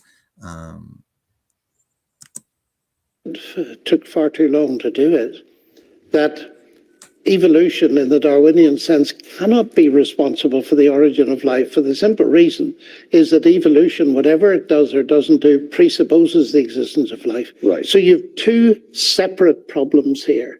One is the origin of life, which We'll goes come back to that one, I promise. We'll Okay, come to that goes one. back to the origin of information, as Right. Stephen has mentioned. But the second is, This is why you can accurately tease this position by literally saying, well, you believe that nothing created everything without a purpose. Nothing created everything, that non-life created life. that information and coding and language, which always comes from an intelligent mind, is within what you're studying, but you're refusing to acknowledge that it could have possibly come from some form of mind or intelligence. And Dawkins shows his deck of cards by being quite open to the possibility that aliens that are further down on the evolutionary process, they could have come, and knowing DNA and genetics and stuff like that, have perhaps taken from monkeys or even before any organism, and seeded life on Earth, which again it just sets the question further. Okay, well then how did life come from them first? Do we just infinitely project backwards, then having to make a claim that life is eternal as well? I'm not sure. Just the sheer calculation. Now, you mentioned things in your questioning Yes, that I have to do with stumbled the through origin them. of life, proteins and so on. And one of my examiners at Cambridge was Sir Fred Hoyle. And he came to Cardiff, where I was a lecturer many years ago, and he shocked everybody he just stood up and said I do at least like that to an absolutely packed crowd, because he was famous, that they are popping up scientists in their fields, to let these smart people share, because they want to give the impression that like this is what 99% of scientists are lying. It's like, okay, again, you're giving the impression that there is a consensus. Perhaps there appears to be a consensus again on evolution, because people are not stupid. They will not many will be in a position of sticking to their guns and making these claims to put into question the God of evolution. Not a lot of people are willing to do that, just like not a lot of people were willing to speak out during the coup. Not a lot of professionals. And those that wanted to were made an example of, let's just say. he said life cannot have originated on Earth. And there was a collective gasp. And he said, I've done the calculations, and mathematically it is simply impossible. There isn't enough time. And I actually have a copy of those calculations at home. And he just said it's quite obvious if you do the calculations. And he puts it very simply and pregnantly, rabbits produce rabbits and very little else. And what his mathematics, I think, showed him was that the innocent aspect of evolution, which we can all accept, that is, you get minor variations on a theme, which Yes. Michael here has dealt with so successfully in his book, The Edge of Evolution, that's non-controversial. But once you go beyond that and think of new animals, new body plans, all of that kind of thing. Darwin's only- book is The Origin of Species. It's Yes, not minor that's variations right. within species. It's That's the right. origin of species. But So Origin of Species has that aspect of Darwin's claim he doesn't know. Yeah. For some reason, you will hear Origin of Species when the theory cannot prove anything about the genesis of life. I think, what cuts all Bible does. That'll piss people off. this for me now is not what the mathematicians are saying, but what the mathematically conscious biologists are saying. Now, one of my friends in Oxford is a very distinguished biologist, Professor Dennis Noble, and he has just made absolutely clear. He said, neo-Darwinism. So this Dennis Noble guy, he's an idiot. I mean, yes, he managed to develop the first mathematical model of cardiac cells. That sounds smart to me. I suck at math, but so this idiot was able to work within the realm of science, not believing in evolution, and still coming up with amazing advances in science. It's kind of like all the forefathers, the foundation, the giants on the theistic giants of science, that the new atheism that is completely enshrined the sciences. Darwinism, that is the modern synthesis, that Standard textbook theory that we all learn. natural selection and mutation doesn't need to be improved, it needs to be replaced.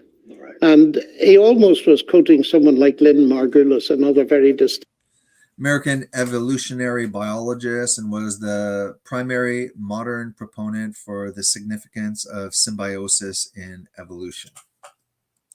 distinguished person who said it's dead. So these are people who know about the calculations, who know about the complexity, and saying from that perspective, it's dead. All right. So Fred Hoyle, we should add, was a very famous mid-last century astronomer. Yes, that's right. All right. Michael, problem 3 for this little layman. Cellular biology. All right, before we start with Michael, let's go back to the comments.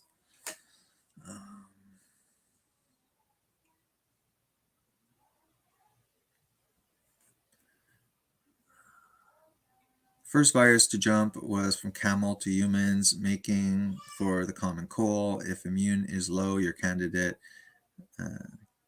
to catch up. Links are not allowed on you. Oh, okay, I didn't know, Alien. They're not? I like people telling me what happened 5 million years ago. I found a cache of 1,000 tons of gold 6 million years ago. Back in the day, we had lots of gold.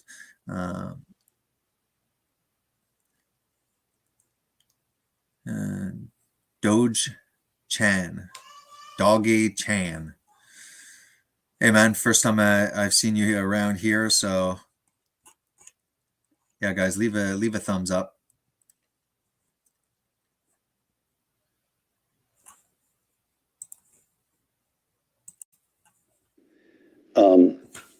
Can you just tell us about irreducible? This is your sort of thing. Signal concept, irreducible complexity, and the story of the mousetrap.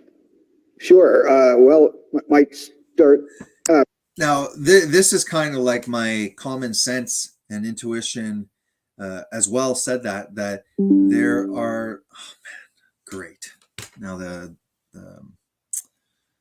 electricity, my battery's almost dead, and for some reason there's no way of plugging in stuff in this socket that died, so I'm gonna have to run around soon and try and figure out what the hell I'm gonna do here before it dies.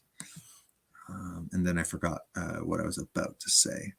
Oh yeah, irreducible complexity. For me, I see systems that almost have to completely be designed before things can even function. When we were a soup, like what came first, the lung, the heart, or the blood? Just ideas that all of these extremely complex and symbiotic, right? Systems that require the other system to function, so they have to function in as a team. A lot of these things happen, and to me, I don't see how the motor flagellum, a complex rotary engine in a bacteria, how one part at a time could, like a gear part appeared here, and then something else, and all of a sudden they branch together and stuff like that. What we see is various versions of this in other systems, which just makes me look like I'll use parts in my tractor. There's similar parts in my tractor than there are maybe in a car, and there's things that are maybe similar in a plane to something as simple as a tractor or a vehicle or a motorcycle. Might be good to start by saying that Darwin and folks in his day didn't know much about the cell. Right. They had crummy microscopes. It looked like a little piece of jelly. and they knew nothing about molecules. And we now know that life. Tiny and elementary also meant simple to them. So Yes, it's biologically that's simple. correct. All So like Jello or a jelly, they thought it might just bubble up from the sea. But modern science in the past 70 or so years has shown that the cell is run by molecular machines, real machines. I'm gonna actually have to come down because there's no charging mechanism upstairs with that. Yeah. Okay. All right. Made of molecules and really sophisticated ones. Thanks. There are machines that act as propellers, machines that act as trucks to bring supplies from one side of the cell to the other side of the cell. So when you magnify these days, we know enough about cells to know that they're not little blobs of jello. That's right. You get inside a cell and you're looking at a city. Yeah, pretty much. Yeah, that's right. It's got electrical apparatus, it's got vehicles, it's got information, it's got all sorts of things. And the problem with irreducible complexity is, if you think about it, machines are made of different parts. Say a lawnmower, it's got a blade, it's got a motor, wheels, stuff like that. But Darwin always insisted that his theory had to work by numerous successive slight modifications. It had to be very, very gradual. But if you try to build a machine like a lawnmower or a mousetrap. I like the mousetrap because that's so simple, even I can get it in my head. Yeah. Just think of a mechanical mousetrap. It's got a number of different pieces. Now, if you wanted to build something like that slowly and have each part or each intermediate work, you've got a big problem because it needs all of the parts to work. It needs a spring, a wooden base, a couple other metal parts. And just to capture that concept, I invented the phrase irreducible complexity because it's complex, can't reduce it, or Take else away one piece and it just doesn't and the work. mousetrap doesn't work. Right. Yeah. Therefore, it could not, the mousetrap. Take away one piece from one of these fantastically complicated machines in a cell, Right. it doesn't function and therefore could not have conferred an adaptive advantage. Right. And it could not be built gradually and improving each step of the way. The intermediate stages confer no functional advantage, therefore there's nothing for natural selection to select on the way from the simple to the complex. Michael, does that, what interests me greatly about that is the gradual building up is a stepwise ascent. Whereas, am I right in saying that contemporary biologists like Dennis Noble, whom I mentioned, are saying, but look, you have to take the whole cell into consideration, that this is top-down causation, and that would frustrate any concept of building things up anyway by numerous slight accretion. Is that fair to say that? If you go that way, then you have left Darwin far behind. Yes. And you've left randomness far behind. But they are doing that. They're leaving it far behind. But top down is actually a metaphor for the action of an agent and Yes. arranging things with a plan in That's mind. dangerous Yes, stuff. right. You see, John Lennox just swats Darwin aside. For the two of you, it's a much more agonizing process. You try very hard to be fair to the man. Two quotations, Michael, two quotations. Watching Charles Darwin in The Origin. If Darwin himself writes this, if it could be demonstrated that any complex organ existed, which could not possibly have been formed by numerous successive slight modifications, my theory would absolutely break down. Yeah. Close quote. That's Darwin. He puts the test right there. like Darwin was more I don't think Darwin was deceptive at all. I think that it's a logical assumption and a valid hypothesis and theory to say, because it does appear that way. So it's one thing or the other. It's either intelligent design or it is evolution from a blind process. Either there is a designer or they're not. And there can be a, what?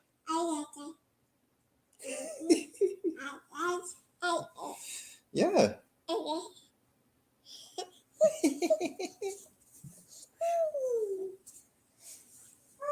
Love you.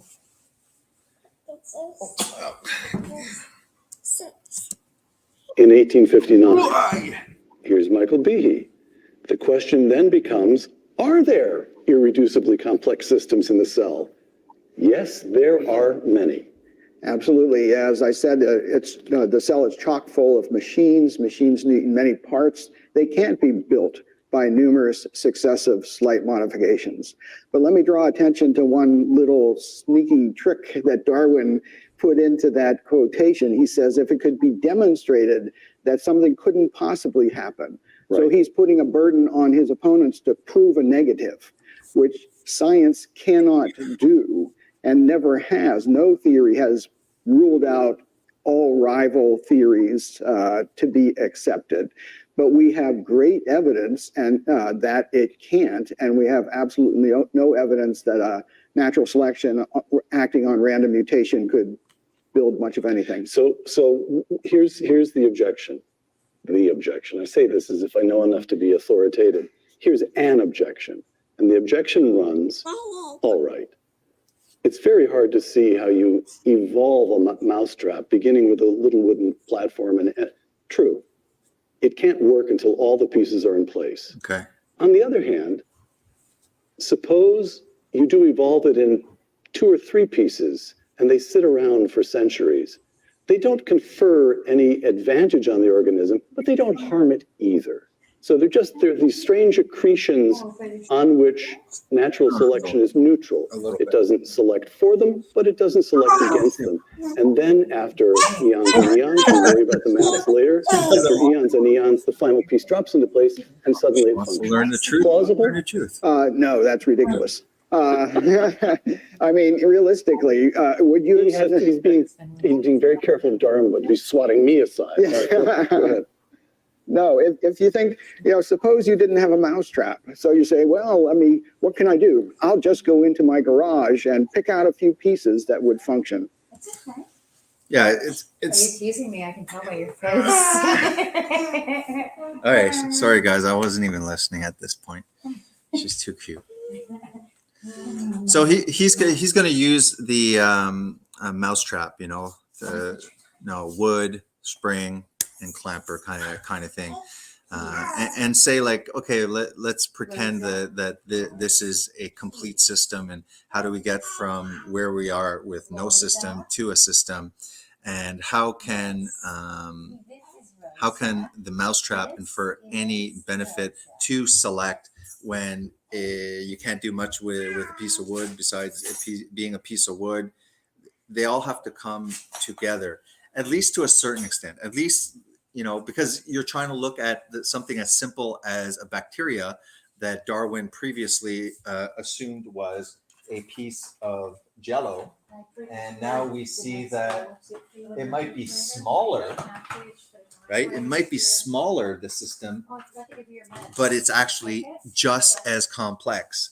So now we look at nano-sized organic machines made of proteins and all sorts of these structures that themselves need DNA.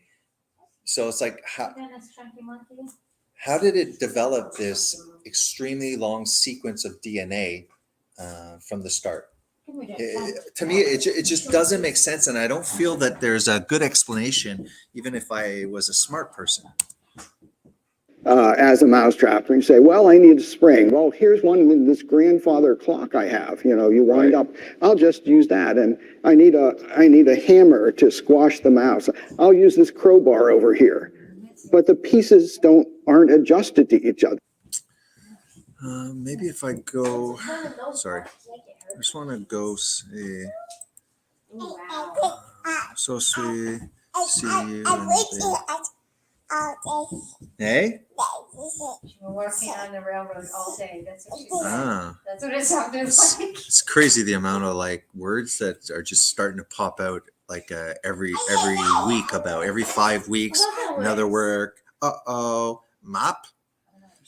She tries to say up, she goes, mop. Yeah. No, it's like, it is awesome to see intelligent design. All right, nothing added. Let us continue.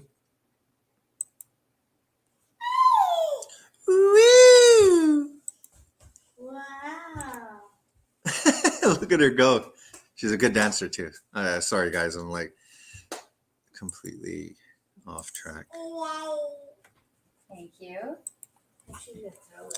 Okay, there was something that I did that was a previous video on intelligent design that showed like some visuals of all of the nano size technology inside of, you know, is it this one? You want to do it again? Maybe it was this one. And you go like this. Wow. Pretty straight right now. Abs. I think I found it, guys. Oh, look at that one. Wow. It's not gonna work. So this is on my my YouTube channel, Intelligent Design. It was more like a compliment. Dog, and there's the feline kind, which is the cats, the tiger and the kitten, and you've got humankind. So Darwin said there'd be a change of kinds over many years. So could you give me one example of observable evidence of a change of kinds? So, for instance, the fossil record shows the common ancestors of all carnivores, that cats and dogs were once linked, once united by a common ancestor. How long ago? This, I believe, was like 60 million years ago. The scientific method must be observable and repeatable. So could you give me one piece of observable evidence for Darwinian evolution? Okay, I would point to, as one great example, is look at the genetics of the stickleback. What's that? So stickleback fish are a Nice. very interesting collection of species that were recently isolated after the end of the Ice Age. What do they become? They're various species of sticklebacks. They stayed as fish. So fish stayed as fish. That doesn't it's not a really good example for us, you know, feeble-minded simpletons. Well, of course, human beings are still fish. Human beings are fish. Why, yes, of course they are. Could you give me an example of Darwinian evolution, not adaptation or speciation, but a change of kinds? These are changes of kinds. They're still fish. They're distinctly different fish. We have Hey, thousands. do you understand, like an idiot like me that starts watching these documentaries just because out of curiosity, no real agenda, no requirement to adopt, you know, or reject any worldview. It had nothing to do with anything for me. But it's just falling upon these things and hearing completely stupid responses like, "But of course," and then you're like, "Yeah, I know, but it's still a fish." But of course. It's like, okay, well, the majority of people think that all of us got from here, this, you know, humans, human body systems to amoebas and bacteria and, you know, things that supposedly naturally just appeared in soup, life, you know, there was the soup of life, you know. Thousands of examples. Can you give me one? I can give you thousands. Just one. For instance, I would say look at Lenski's experiments with bacteria then. So what do the bacteria become? The bacteria are still bacteria, of course. That's not Darwinian evolution. Bacteria are still bacteria. The retrovirus is still a retrovirus. So what are we debating? Are we debating that everything came from a common ancestor, yet all that you're explaining is, woohoo! All that you're explaining is that fish make different kind of fish and canines make various canine, you know what I mean? Like, it's like A makes A, doesn't make B, C, or D kind of thing. It's just this makes that with variations within the limited variations within the body plan. Evolution. That's not a change of kinds, is it? It is a change. It is a change in the genetic makeup of the bacteria, which They're is still bacteria. So what do the bacteria become? a new kind of bacteria. So it's still bacteria. There's no change of kinds. Like, is it me that's stupid, or as a layman that starts watching these kinds of things, be set back a little bit and going, associate professor of PhD, UCLA, that sounds reputable. Wow, she just said bacteria makes bacteria. I know. She even thinks it's ridiculous. She thinks that this is ridiculous, right? Yes. Gotta brainwash you into believing in Jesus. Okay, fine. To summarize, the observable evidence that you give me for Darwinian evolution is bacteria becoming bacteria. No, it is bacteria acquiring new metabolic capabilities. You said before, So I guess, guys, we just saw evolution in action. We had a coof with a number, you know, a thing that kind of preoccupied us medically, globally. So it was an epiphany. I got it.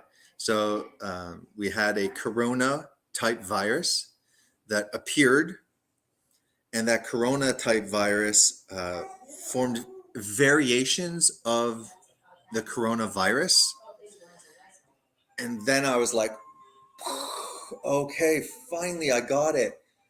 I understand that this virus creates variations of the same damn virus, and that makes perfect sense why we came from fish. So I'm actually going to delete all my videos because like I just came to the conclusion that by seeing bacteria become bacteria, fish become fish, we can deduce that we went from fish to philosophers. that there is lots of evidence for evolution. I just want one observable evidence for Darwinian evolution, just one. But I gave you some. You don't want. Not some, I want one. You don't want that. I want one. Yes, I do. I'm pleading with people. You asked me to tell you. You asked me to tell you when I've watched one species evolve into another. Isn't that right? No, one kind into another. There's 14. Is it 14? So people won't like this use of kind. In the Bible, it says that each reproduced after their kind. Now, we could look at the original Hebrew, find out what word, and use another one. Now we're talking about body systems. So when does a complete, functional, unique body system appear from another one? How do we get from something so different as a fish to a land animal with completely different respiratory apparatuses? Apparatus. So somebody even told me that our ears used to be gills. This is where we evolved into respiratory systems for fish, into auditory systems for land animals. And I would like to see the transition of gills into ears. Different definitions of species. So I want a change of a kind. When you're talking about kinds or change in families, you're actually talking about macroevolution. You're talking about Yes, we are talking about macroevolution, because this is what all of the people interpret, that one completely, a fish to a dog, to a hippo, to a gorilla, to a human. This is what we are being told. This explains everything. And then when you get into the academic field, they're looking at slight variations within flies, within bugs, within fish. And all you see is that fish make fish and bacteria make bacteria. But then they start saying that the macro evolution that is unfounded is proven because we see these variations, which intelligent design would say that there is a possibility of variation within a body system or a kind, because all the genetic material and potential for all of the variations are already intelligently set up in the DNA for expression, for potential expressions when outside stimulus, as one example, outside stimulus creates adaptation within that body system. changes on the level that separates, say, cats from dogs. Yes. Could you give me any examples of Darwinian evolution? Well, when you say examples of that, then you have to sort of look at over a longer time frame. When you say change of kinds, you mean the evolution of one species from another or to another? Yes, we have that in action actually in the Galapagos. Could you give me one instance? Yes, we have an Is example he from. literally going to say Darwin saw finches and the finches had different size and shaped beaks, and that means macroevolution, everything came from one common ancestor, is justified by slight variations in the shape of finches. These finches are all finches. They're not even a different type of bird. They're literally different variations in the finch family. From a group of birds called Darwin's finches. What did the finches become? They become genetically new and anatomically new, recognizably different species. So they're still finches? Well, of course, they're still finches, yes. There's no change of kind. So you see what these academics say, that we are proving here that they are completely new species, but then you're like, okay, but are they still yeah, of course they're still finches. Okay, so now you understand why people go to universities and hear these claims, and the academics, just like the schools, are possessed by an ideology, and it is a religion, and they're peering through those biases. Why is it that Christians will be subject to criticism such as you're just trying to fit in things into your belief structure, when atheism is as well a worldview and a religious belief structures making claims about reality? And it is clear that this new age atheism has infiltrated academia with a lot of other ideologies that are false and social contagions. Okay, so this guy here, okay, look, this is what is convincing me, guys. Watch this guy. He is a student, and okay, I'm roasting these people and stuff like that. And again, you could say, oh, well, this is cherry picked. This was cherry picked for a documentary to make people look stupid. Sure. So like I said, I'm not basing all of my claims on one stupid video or documentary. I'm relying on multiple sources, different debaters, different speakers, different all sorts. What I'm saying is collectively, I keep on getting this. Okay, this is a anecdotal handful of some people in the university, whether it's students or the professors teaching, looking pretty damn stupid, unable to basically maybe not admitting it, but acknowledging that fish, all we've been able to do is acknowledge that fish change into fishes and birds into birds and everything else. Do not use microevolution variations where information has already been there, potentially ready to be expressed among a wide variety of those body systems. Don't go use micro variations and make statements that we all came from monkeys and fish and primordial molecular soup. That's where life came from.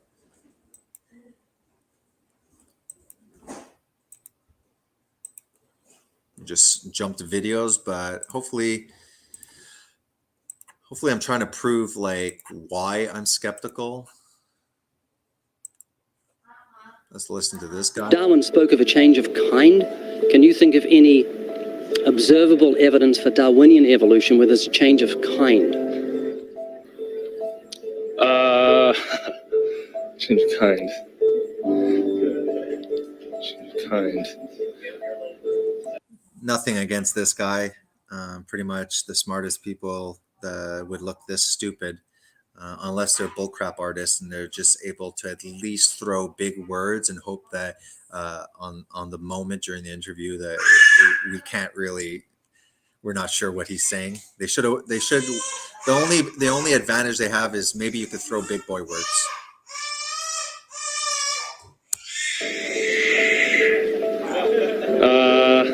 I'm gonna have to think about that one a little longer. You give me anything that I can see, observe, and test, which is a scientific method for Darwinian evolution, a change of kinds? Test and observe.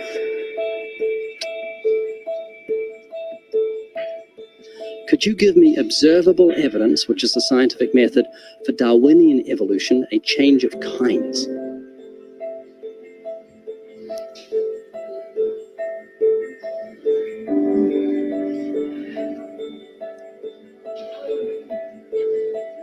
Okay, I gotta think about it. Do we see a common theme occurring among people in institutes of higher learning? So you want the evidence of it?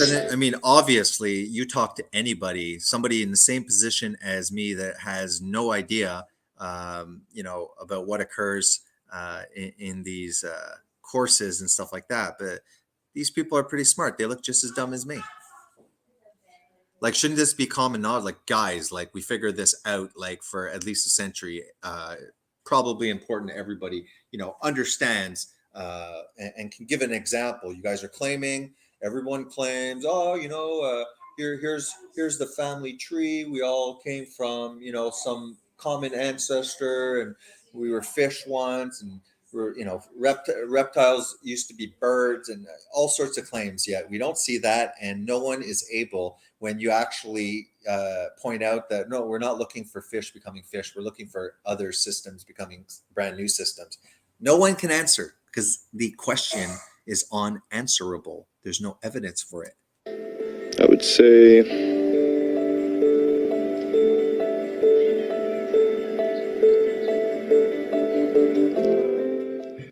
In fact, it was Kent Hovind.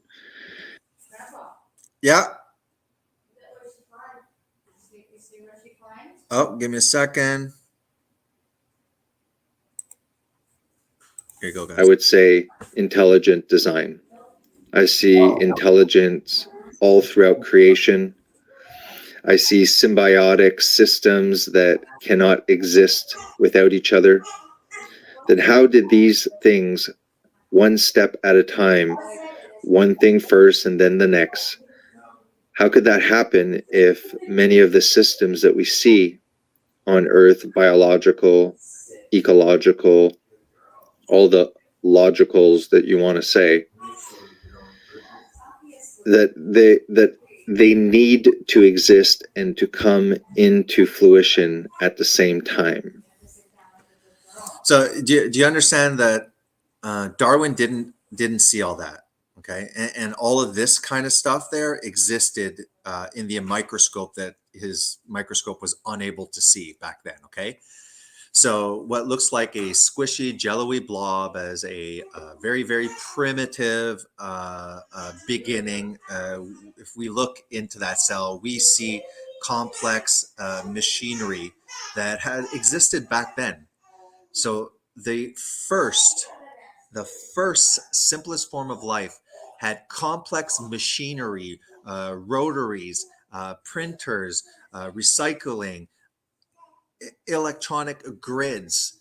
All of these things were apparent in the most primitive life that we can still look at. So it's normal that he thought, well, everything came from this jello-y blob of protoplasm or whatever. But no, in reality, this was always within there. He just couldn't see the complexity yet. Evolution, the theory of evolution, and even the Big Bang theory still doesn't explain the starting point. It still doesn't explain what was the cause of the Big Bang, what was there before. It doesn't really answer these things, and it certainly does not answer all of these systems. The first life form did have these kind of machinery occurring. These kinds of machinery could not come into fruition step by step. The electrical power grid needed to be there, or else nothing would have the energy to do any processes. We need all of these parts to function. We need manufacturing centers. We need a blueprint of how to bend the proteins into function. It's just too complex. And like they had mentioned, irreducible complexity. Things can only be functioning apparatus can only be deduced to a certain extent, where anything further, it's impossible for natural selection to take any of that, to create a change and continue the process, because it just does not work from the very start. The most important question of how inorganic matter elements, how that. So if we would look under the hood of a zooped up car here, everything, every ounce of our intellect is screaming, oh yeah, like, you know, what kind of engine's this? Oh, okay, it's a Ferrari. Okay, yeah, because we know somebody, whether it's Ferrari, Lambo, or anything else, Volvo. We know that some intelligence has been put into this system to be created, and we see these things in the most simple cells, and we see motors and engines and stuff like that. So this apparatus had to come, and this is like this is just talking at the surface of the cell, has a tiny function. We're not talking about all the other complex machinery. This, we would say, obviously was created by a mind and an intelligence. And obviously, how many mutations are required before you get a functioning apparatus such as this, where if the drive shaft is not present, none of this is worth anything. If there's just the drive shaft here and there's no rotor, there's irreducible complexity. You can only reduce things to a certain amount of. This matter can become conscious. Of pieces. That can become sentient. Science has no answers for this. I fell upon. All right.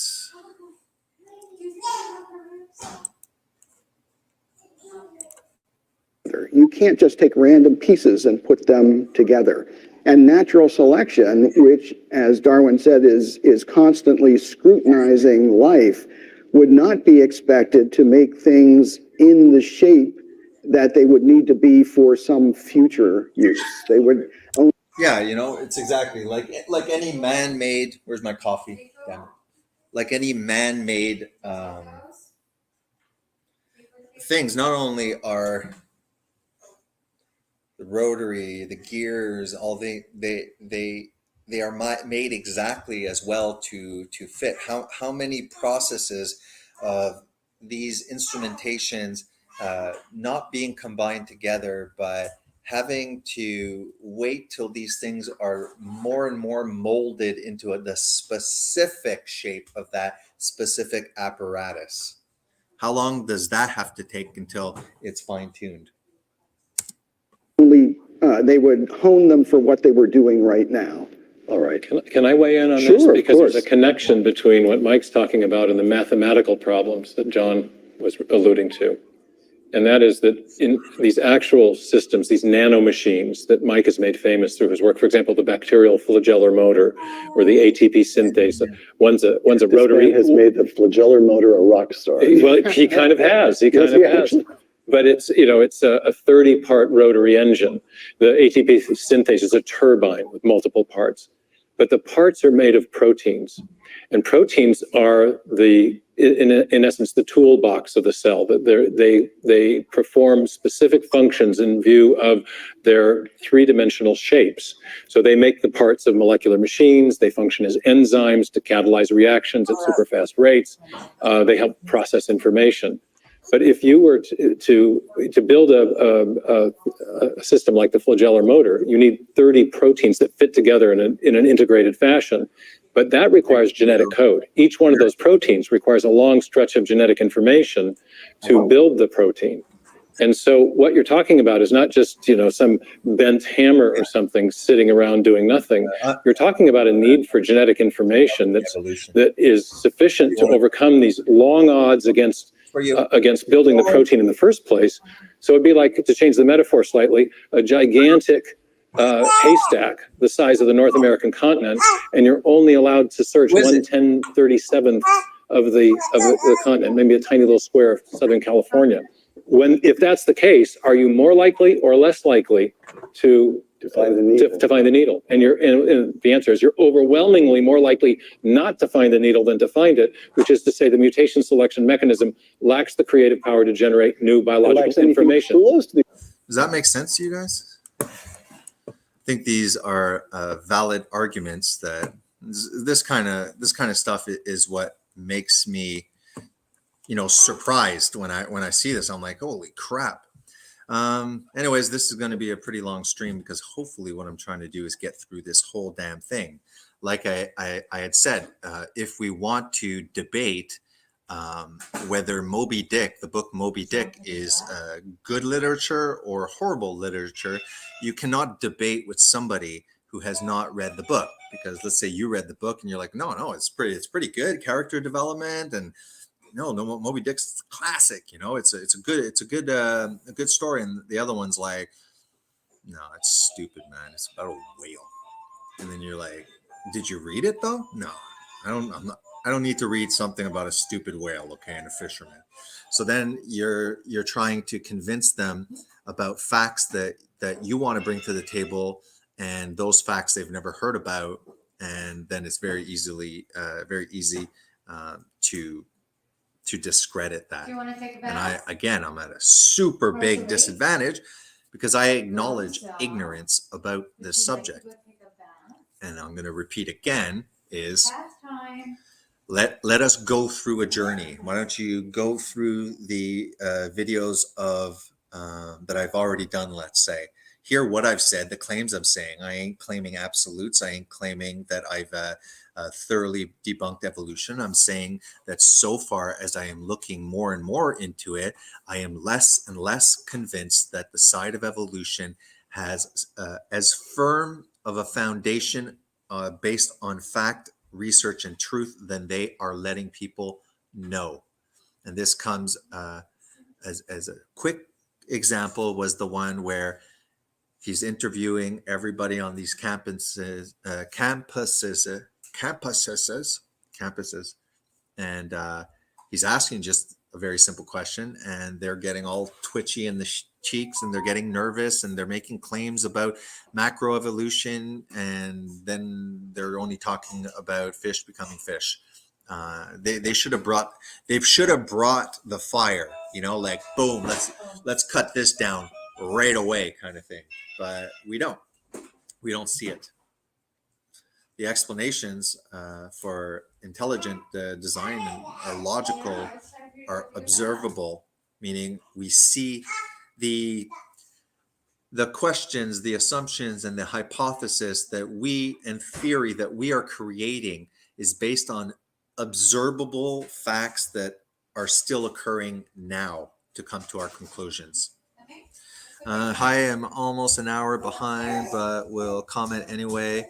There was a cowboy boot with foot bone found fossil. Yeah, so fossils as well can actually be created quite rapidly.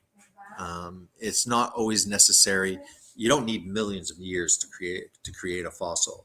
You need the conditions, the burying of sediment, and things like that to create fossilizations. Doesn't need millions and millions of years. Just needs enough time for pressure and the decay of the organic matter and the exchange of minerals or the evacuation of gases, leaving carbon. We can make diamonds now, right? Industrial diamonds and stuff like that, which is carbon. So we came from slime to land breathers to humans. No, I don't believe so. Where is the proof? Yeah. It's actually funny too that the majority of smart people at the hospital, sorry, the majority of all the smart people, they believed. There's two kind of smart people at the hospital. The smart ones that didn't believe the narrative, that shut their mouths because they didn't want to be publicly shamed and ostracized, and so they shut their mouths. And then there's the other people that just blindly follow 100% whatever the next thing the WHO or CDC or whatever you want. Whenever that pops up, they're 100% just going to listen to the science. And then after the so-called below, the housekeepers, some of the orderlies, things like that, the simpletons, the simple people, not the high up on the hierarchy, physicians, and stuff like that. They all knew this was bullcrap. They were like, I don't trust that. That doesn't make any sense. And then I could tell that there were some behind closed doors that were admitting like, no, this is crap. But the majority were science, and totally discrediting people that were, again, were not following the science. It's like Neil deGrasse Tyson said, we're in a big experiment, and the experiment is, will the population listen to experts? That's what he said. I can show that up there. And Neil deGrasse Tyson, who's a freaking joke, he's just like a celebrity shill, just like Bill Nye, the science guy. These guys are not scientists. And if I think he probably did graduate, Neil deGrasse, but it doesn't mean that he went into any significant amount of research. He's like Dr. Graeger that went from residency as an MD to straight advocate for veganism.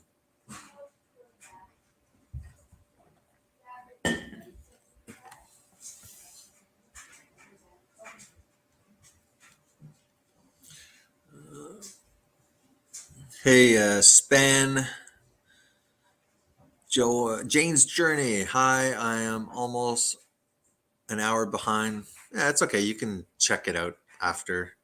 This is a long one. I'm stretching this marathon for about another hour, hopefully. I have a lecture a webinar to do for my job for the United States. So I'm going to have to stop eventually. But let's try and really get through this this long discussion.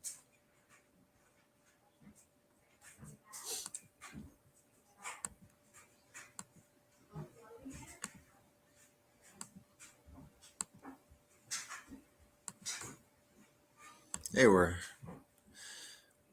at the highest amount now. We got 10 people. That's good. It's not going the opposite way yet. And away we go, guys. Exactly. And that's for one protein. One protein out of 13 proteins necessary to make the waving little tail, which is only one machine. Right. Yeah. And that, in a sense, is before you said anything about the fact that the information required is linguistic. And linguistic. Okay, that's an important one too.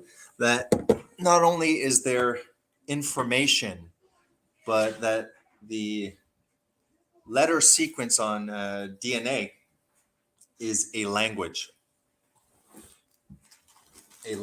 system. And again, where does language come from? Language always comes from an intelligent mind, or at least a mind. Language is not produced by random processes. Right. And this is a hugely important. Because language is an expression of thoughts and ideas, right?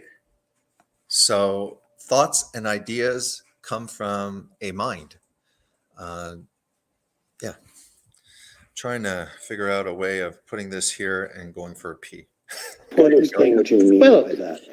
It's linguistic in the way that take the human genome. Exactly, yes. The human genome is the longest word we've ever discovered, and we can call it a word because it's written in a chemical language. All right, so I've already admitted that I'm going to pee.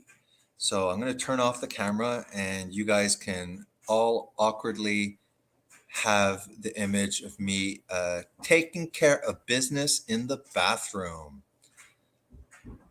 See, you guys don't even need to subscribe to my channel to get like behind the scenes.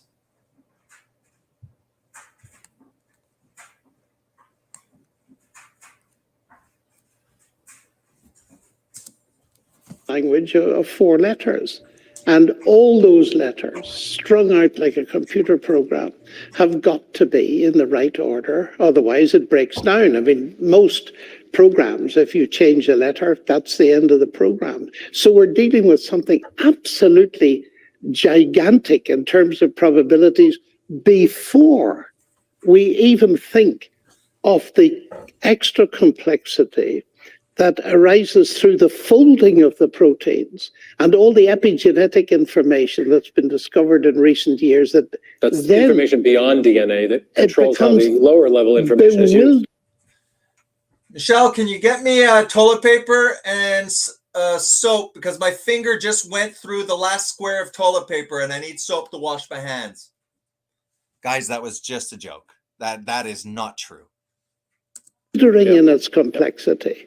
And therefore, it becomes a huge stress. And my own simplistic view is to say, I prefer an explanation that makes sense to one that doesn't make sense. All right. If I could add just a little something, we're talking about this ultra complex machine, the bacterial flagellum, and saying that Darwinian processes are laughably inadequate to explain it. But I want to point out that it can explain things a whole lot more simple than a bacterial flagellum. We talk about how many amino acids these things have, and there's 30 proteins and 400 amino acids, and so 12,000-ish or so. But in order to develop resistance to the anti-malarial drug chloroquine, it took trillions and trillions of malaria cells, Plasmodium falciparum, to get 2 crummy mutations. 2, and we're talking about 12,000 for the flagellum. Now,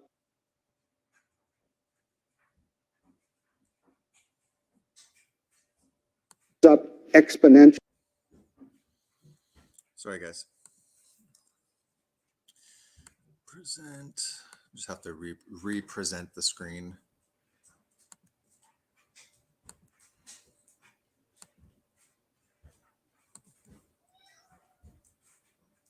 Okay. On Darwinian processes. There we go. Yeah, I'll be quiet. Okay, what the hell's going on? Did I press something wrong? Because now there's no volume. That doesn't make sense. The volume here is on. Sorry for the delay. I should have never stopped it. Okay, so present, share audio.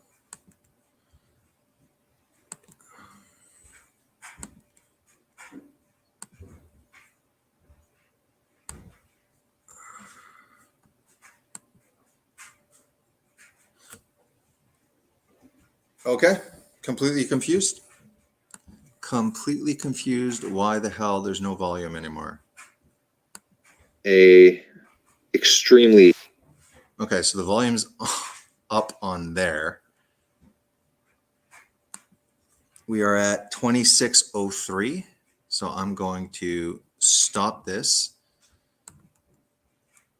Go to history 2603.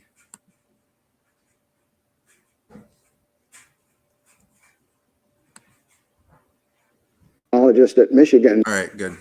Yeah, I don't really have anything smart to say. I don't understand why the volume just completely died.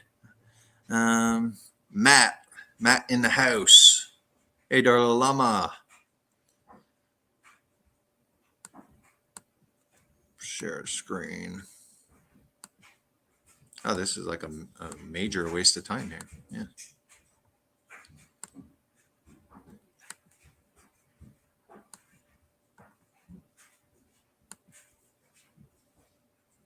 Okay, let's try this again, guys. And did this for a bacterium called E. coli. And one of the first mutations that he saw that really helped the bacteria grow faster was when it deleted the genes, got rid of the genes for the bacterial. So this is the important subtle thing is that when these when this evolution occurs and stuff, it's a loss of information. So there's some kind of loss in genetic information in coding. The mutation occurs, and then there's a slight variation. We see changes through loss of information, not mutations creating more and more complex and highly functional systems from errors. You could say errors, right? Because mutations, in a way, you could see mutation as a way of changing, like viruses mutate and stuff like that. They seem to want to mutate into more resistance or something like that, but that's not true, because sometimes variants start quite strong and then die off too. So I never mind. I don't know what I'm talking about. They do. Adding information, Flagellum. it's dropping it. Exactly. And that's something we haven't touched on yet, but it's oftentimes a whole lot faster and easier to get rid of stuff and improve a species' chance to survive and prosper than to. But you can't get a new species by dropping out information, by becoming stupider. That's But correct. adding new capabilities requires new proteins, which requires solving this combinatorial problem, this search for those. Like, for example, like something that breeders and stuff like that do is, let's say you have a very early ancestor of dogs, and within that dog species, there's a wide possibility of variation. And I'm dumbing this down, but you have, let's say, some animals that have short hair, some have medium hair, some have long hair. If you want to encourage the next generations, let's say, to have long hair, you would breed both animals that tend to have long hair. Getting that dominant trait and slowly just breeding out recessive traits. And now you can create a breed of dog that has long hair. You can continue doing that, and, in a way, kind of like GMO plants as well and stuff like that. You can breed out variation and make it more less variety, and then now you're making like a specific breed of dogs. But again, all the information's there at the start. Gradual loss of information creates the possibility of that variation becoming a constant branch on that father, that parent, the original body system, original animal of that category, you could say. Exceedingly rare sequences among the vast number of gibberish sequences that don't do anything useful. Little parenthesis. So again, you're back to the needle in the haystack problem. This is the layman struggling to understand this again. Copernicus says the earth revolves around the sun. Had he had access to telescopes that would be developed not that many decades later, let alone to the instruments we have for searching the heavens today, he would have understood immediately that suggestion was ridiculous, right? And so what we're talking about here is... You think you mean vice versa? Excuse me, I've got it the other way around. Copernicus is the one who the old Ptolemaic system. Right. Okay, so the Ptolemaic system, which persists until what? I don't want to... Just going to make it go a little bit faster, because there is some stuff that is more relevant to the case than this. I think unless they're making a super good point, I'm going to fast forward it just by making it go a little bit faster so we can get through this We're only 1/3 through this.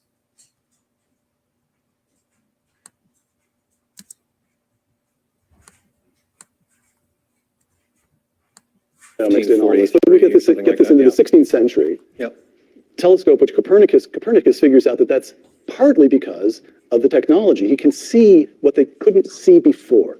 All right. So Darwin's a little 170 some years ago, and it was plausible that the little tiny cell was a blob of jello in the old days. But now, thanks to Behe here, we can look into that cell, and we have the same experience going into smaller and smaller dimensions that telescopes had going into the larger and larger dimension, which is every time we look, it becomes more complicated, deeper, richer, more mind-boggling. Is that roughly correct? That's roughly right. And it starts back in the, Importantly correct. yeah, it starts back in the 1950s, with Watson and Crick, and what historians of science now call the molecular biological revolution.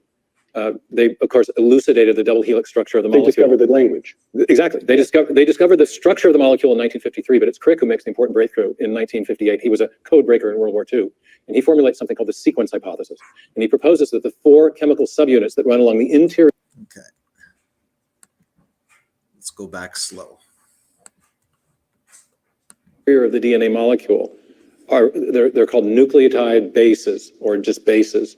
He proposes that they are functioning like alphabetic characters in a written text, or like, for example, the zeros and ones. And No, that I just for the record, I was joking. I was trying to be funny, saying that I needed soap and that my finger passed the toilet paper.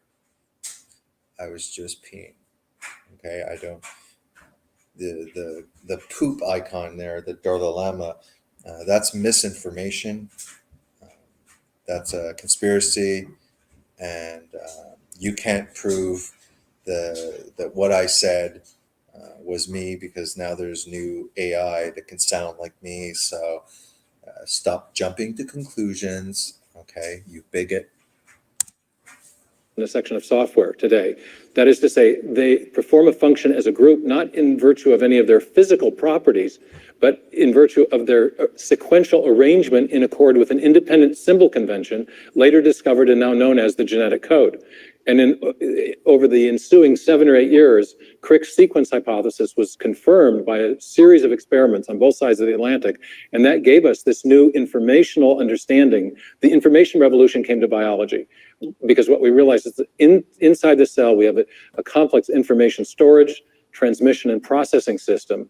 And to explain the origin of life, you've got to explain that. And to explain any new form of life, you've got to explain how you can take a section of code, randomly change it, and hope to come up with another section of code without destroying the function of the code you started with. So this is where mathematics becomes a huge barrier for people trying to push evolution, because the math just doesn't add up. Things like chance. What are the statistics? What are the odds? What are the chances? We're getting into astronomical, like 1/10 to the 100th power, and just insane things. And don't forget, this isn't just one lucky sequence that becomes functional. If any of the letters in the language are off, the whole system can become non-functional again. So they have to be right an astronomical amount of times, something that at the moment humans that are intelligent cannot do, but a blind natural process, given the magical quantities of large amounts of time. There's some magic that happens in there. Because time is just some magical ingredient that justifies everything in that theory that cannot be observed or measured. So the three of you, I want to get to the way science, capital S, is responding to people such as the three of you. But the three of you are not some sort of throwbacks saying you're attacking all that civilization stood for. What you're saying is, wait, we know more than they did. Look at the newest information. You're. Just give me a second, guys.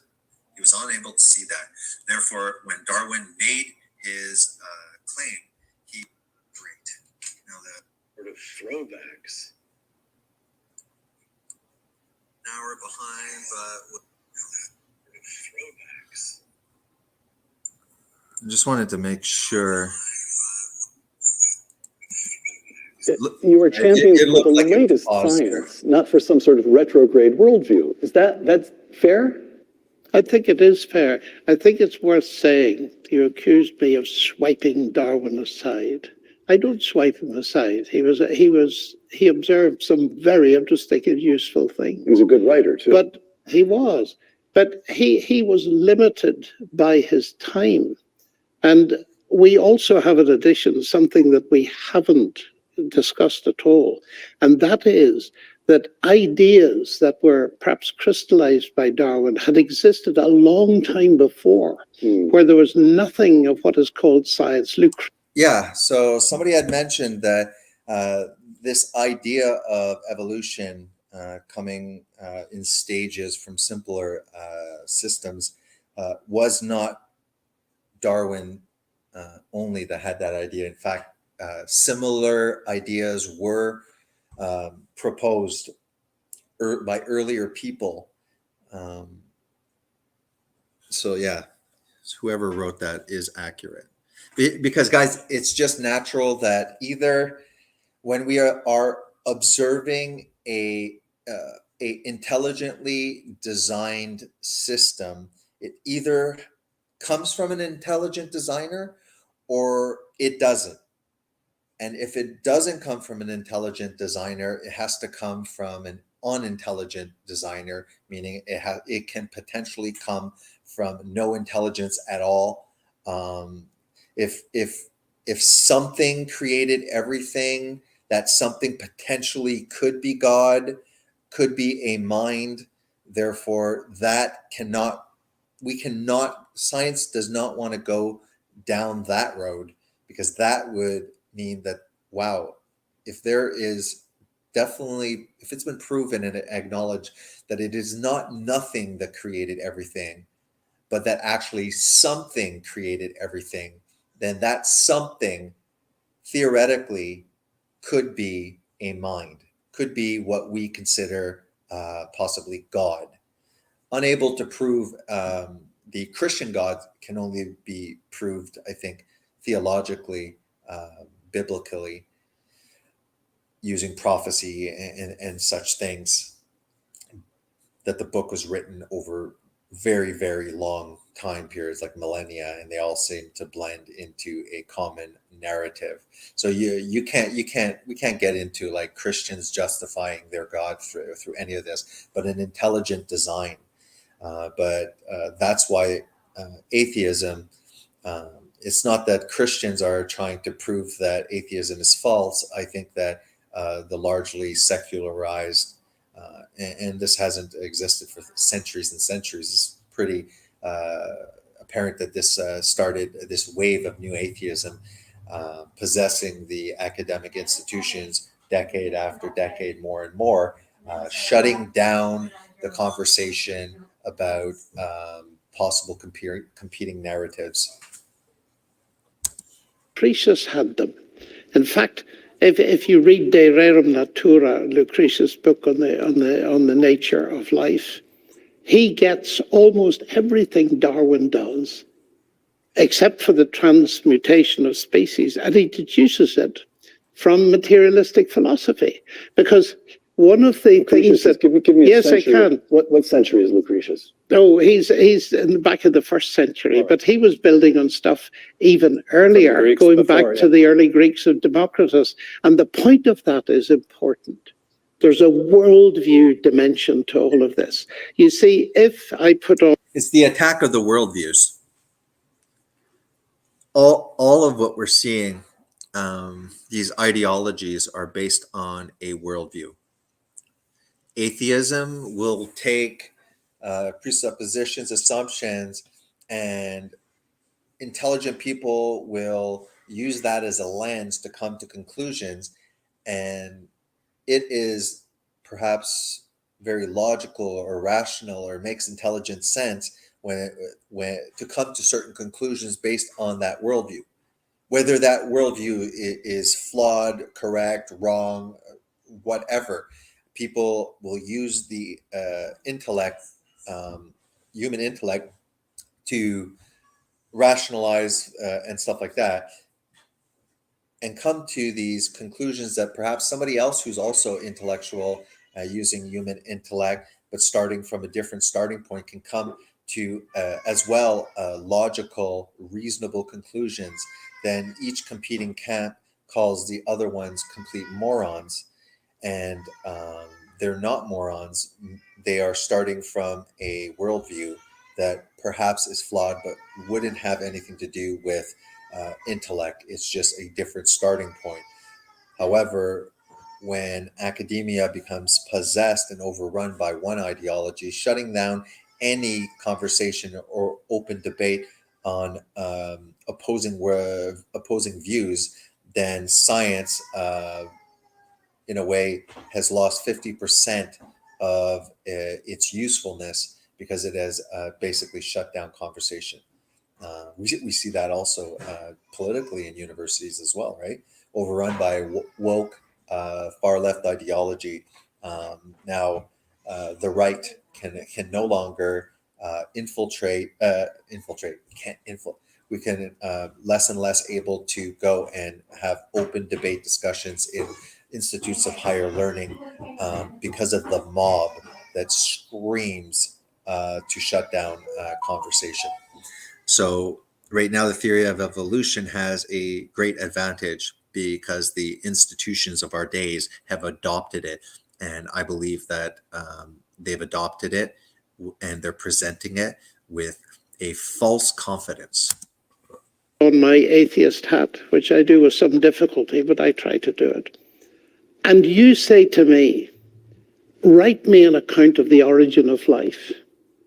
I will come up with an evolutionary theory immediately, because that is the only possibility allowed by the naturalistic worldview. So we're competing with that as well. And of course, Darwinism as such appealed massively to the atheists, and increasingly so, as we know through Richard Dawkins. So you have to remember that once you start raising the kind of question these two gentlemen have been raising, and that is that there's information, there's code, and the looming specter of the possibility of a coder, that raises a crucial problem. Out of bounds. Yeah. Information comes from a mind, comes from an informant.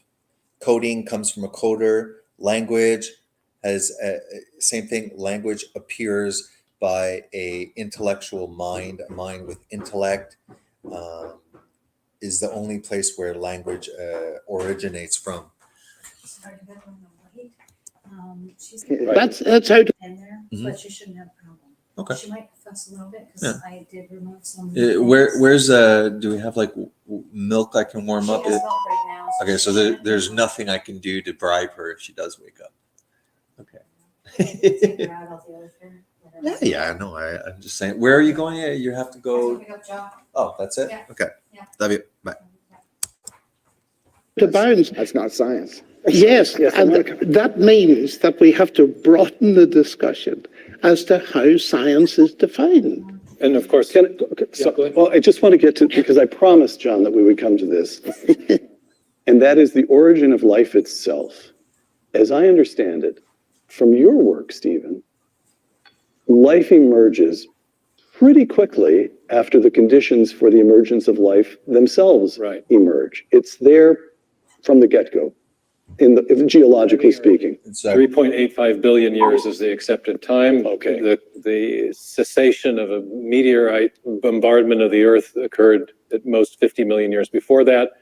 A blink of the eye geologically, we get from simple chemicals to a complex, functionally integrated cell with information processing systems and miniature machines. Okay, so it seems to me that that would be the irreducible complexity. The fact that we can look at something that would appear with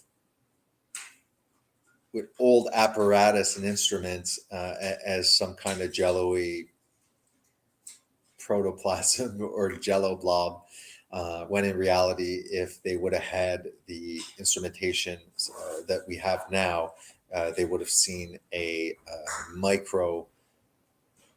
mini city with transportation and all sorts of machinery and information and all sorts of stuff that existed in the simplest of cells that Darwin was not able to see.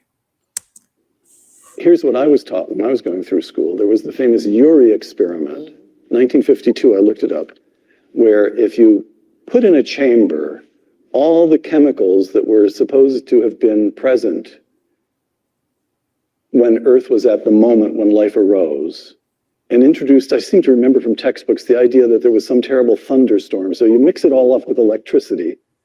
And a couple of scientists, Urey Didn't they make a Frankenstein movie based on this science? at the University of Chicago, tried this, and lo and behold, somehow or other, they managed to form a few amino acids.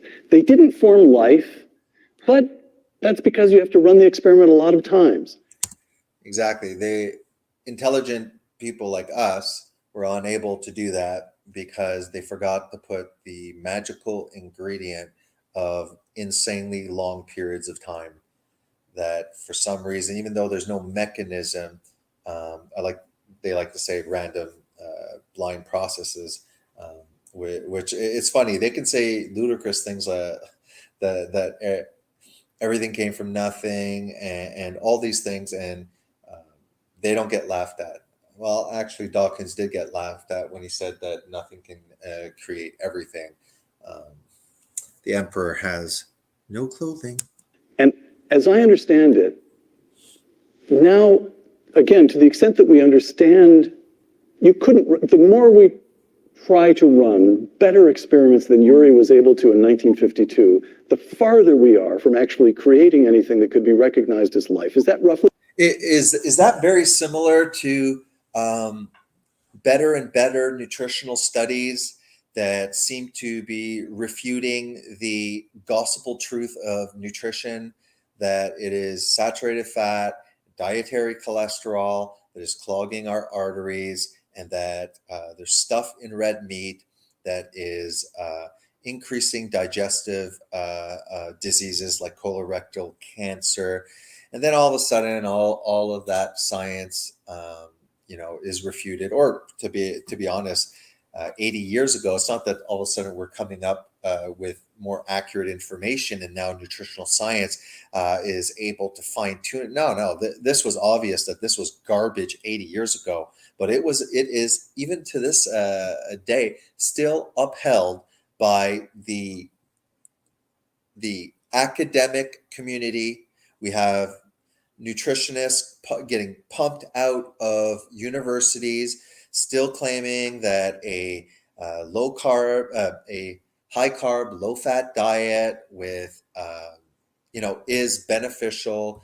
The fat soluble vitamins are all found in animal fats, but, because we come from evolution, there's no intelligent designer. Life screwed up a little bit, putting all the essential vitamins in fat and then having us die from consuming those essential things in the fat medium. Everything we need is in that fat, but the fat itself will kill you. So when you eat fat, you receive what is essential for life, but at the same time, it's killing you. Understood. Proceed. Correct?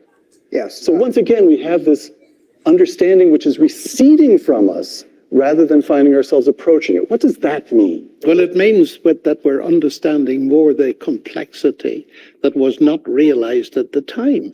They thought, I think, that it was just enough to get a few amino acids and hey presto, it would happen. They knew nothing of the linguistic structure.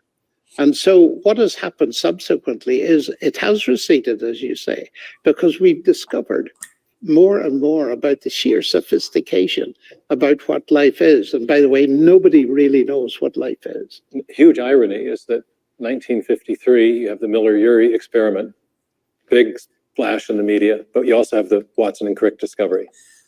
So why do I show that? Again, it's because I could I admit I can be a complete frigging moron when it comes to this subject.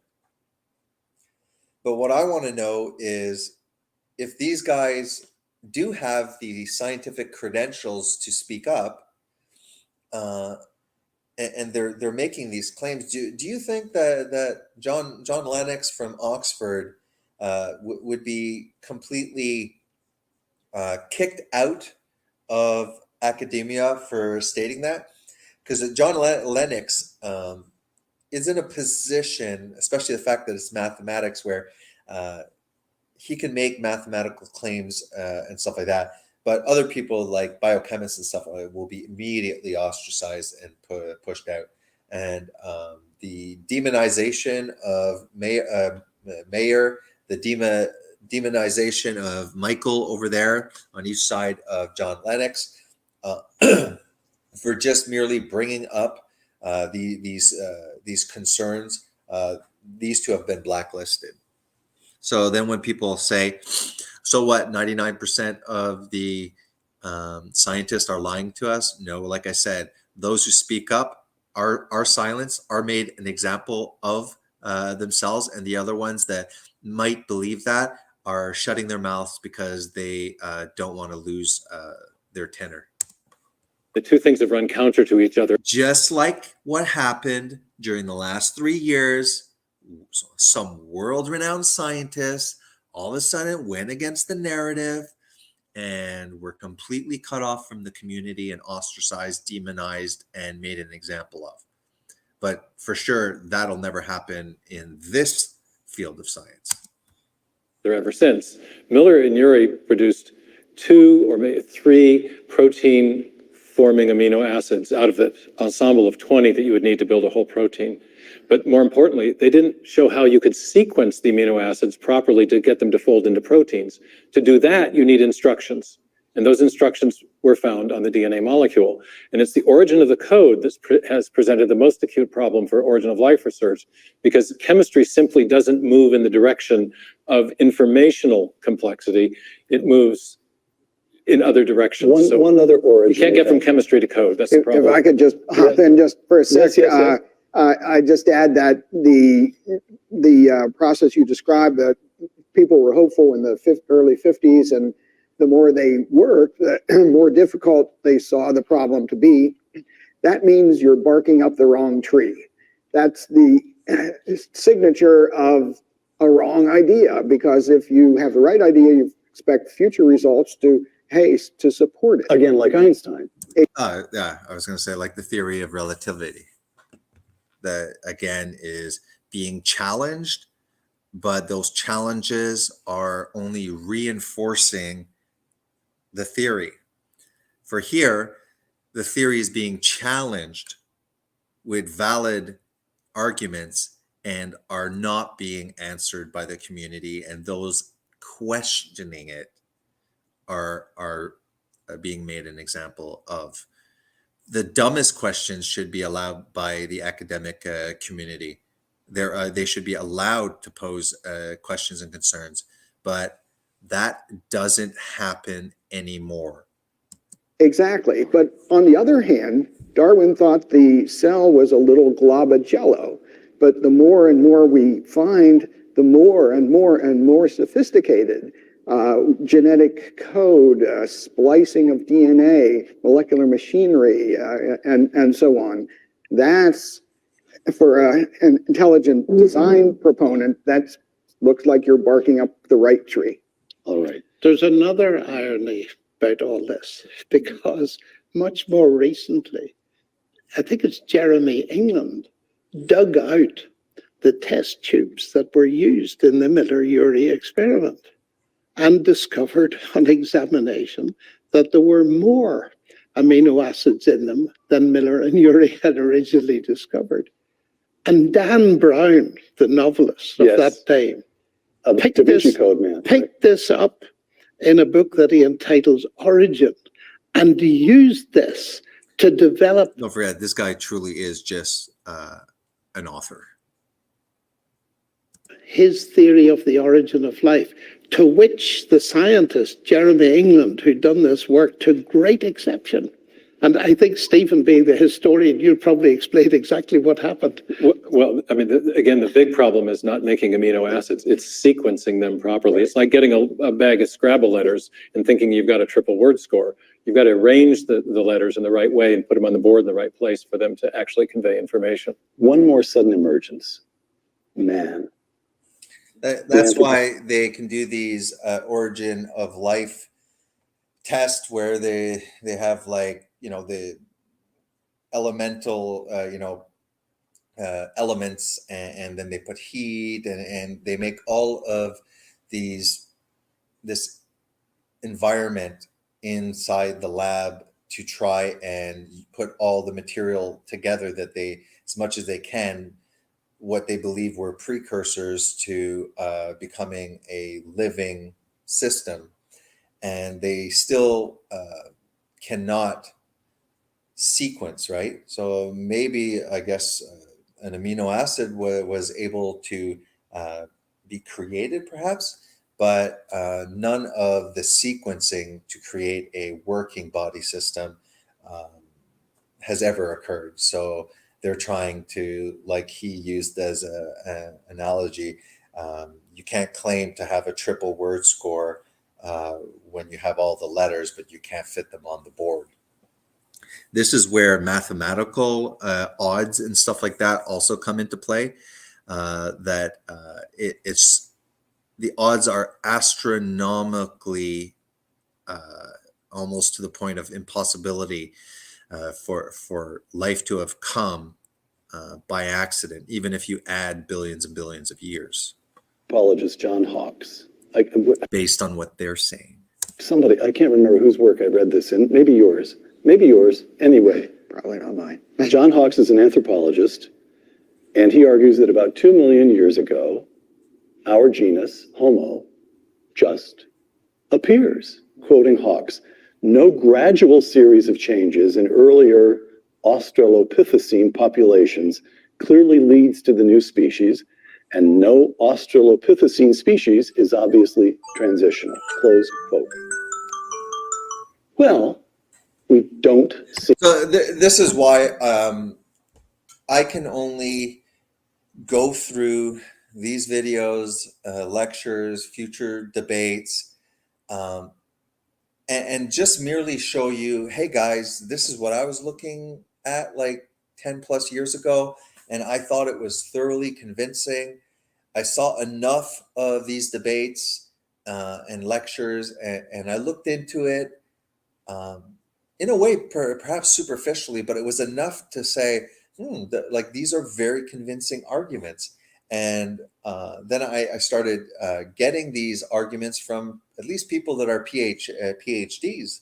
At least they're from Cambridge and Oxford and UCLA and some of the major university institutes of higher learning. So these people that criticize me, I learned very early, because what I would usually do, similar to nutrition, is make sure I have my facts straight, make sure I can defend my positions before I go out there and present it. I'm really not doing that.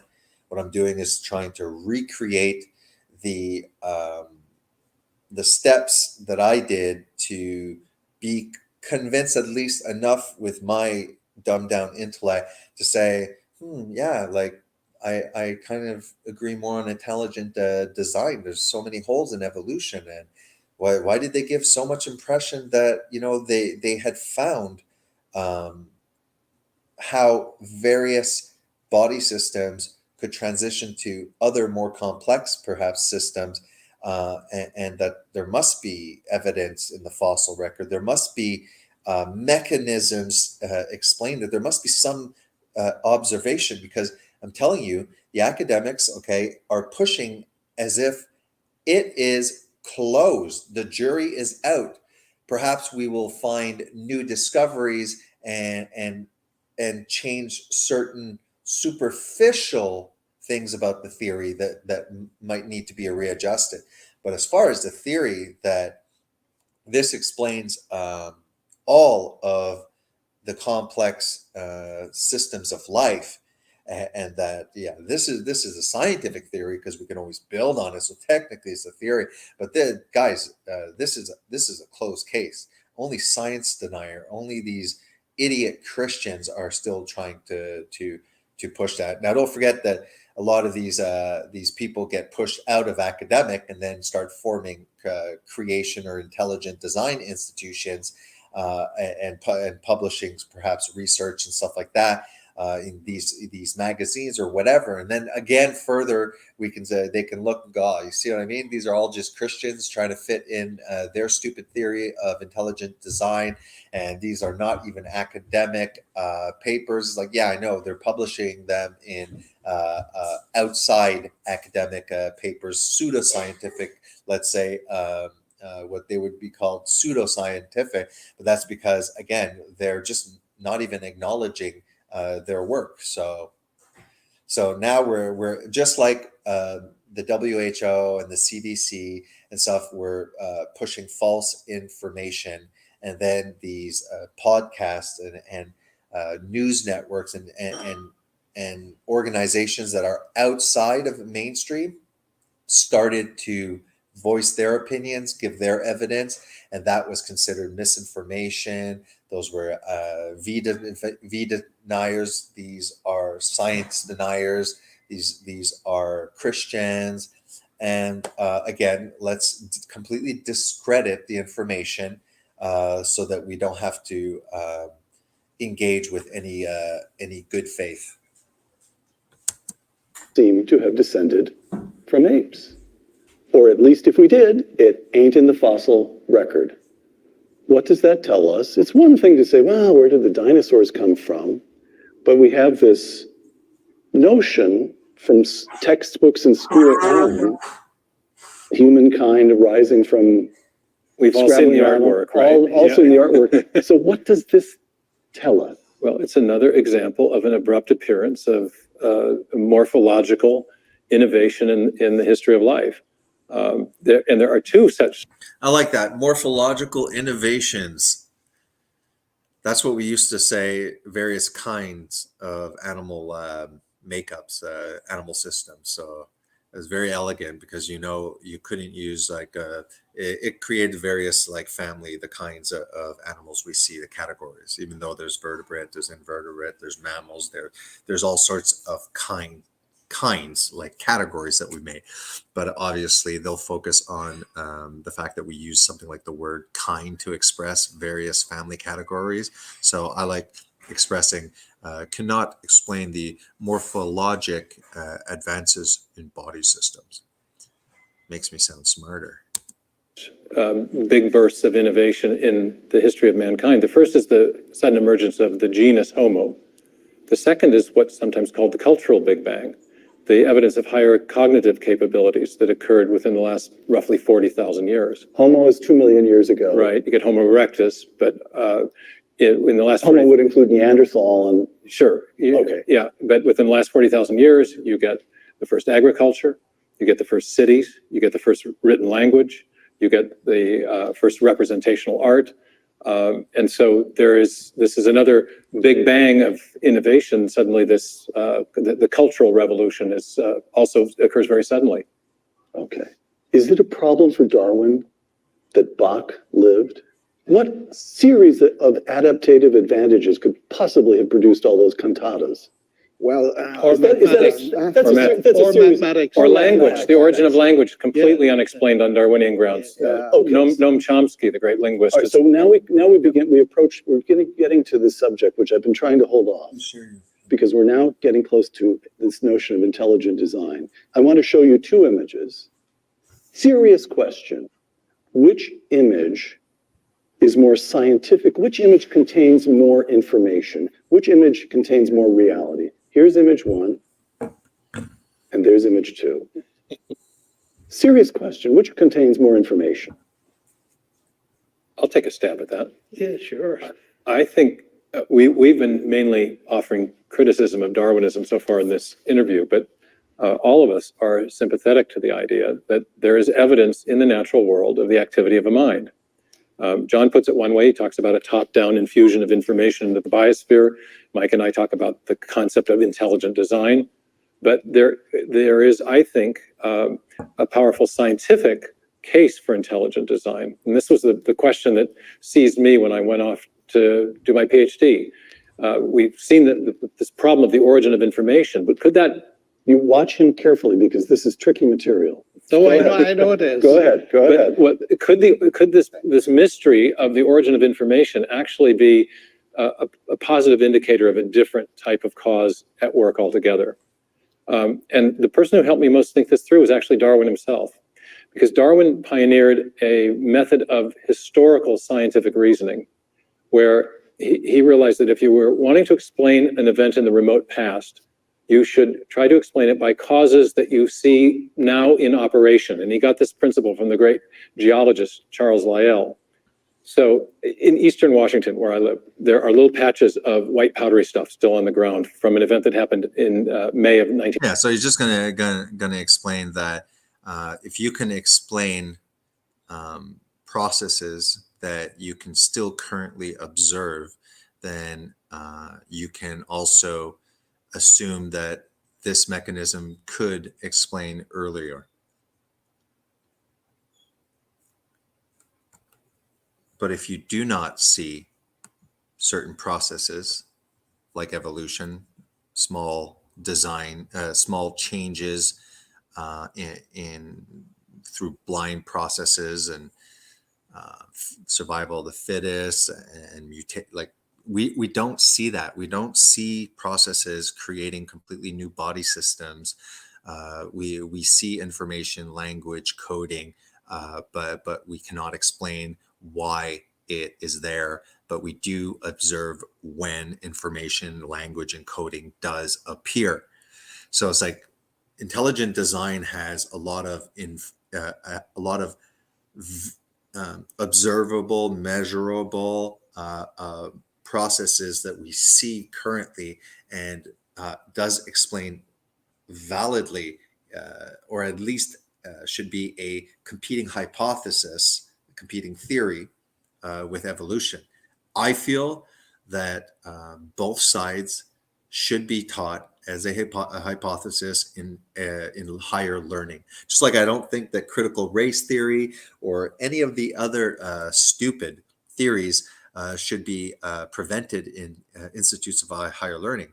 But the opposite side, the other side of the debate, unfortunately, we see are not given a platform, are discouraged. And we see that between the woke left and the right in academia.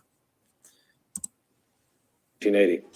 And if you don't know what caused that white powdery stuff, you'd use a standard historical method of reasoning known as the method of multiple competing hypotheses. And so you'd formulate some hypotheses. Maybe it was a flood. Maybe it was an earthquake. Maybe it was a volcanic eruption. Which of those explanations is best according to Darwin and Lyell's principle? Well, it's the volcanic eruption, because we have seen volcanoes produce white powdery stuff, and floods and earthquakes don't do that. So if you apply the... So what we see when we look at the enormous complexity even in what we would call the simplest of life forms, if we see, how would I say that? Damn it, I lost my train of thought. Sorry, guys. Anyways, what we're saying is, if we can form a hypothesis about how things originated using things that we could currently observe, and the other hypothesis has zero, in a way, mechanisms of change, telling me that, look, it happened a long, long time ago, and if enough time happens, small changes can create completely huge macro leaps into different systems. They don't claim that. They claim just by random chance, small variations, creating more and more complex body systems. But you can hypothesize that, but it's a very weak hypothesis that cannot be supported by any observable facts that we have now.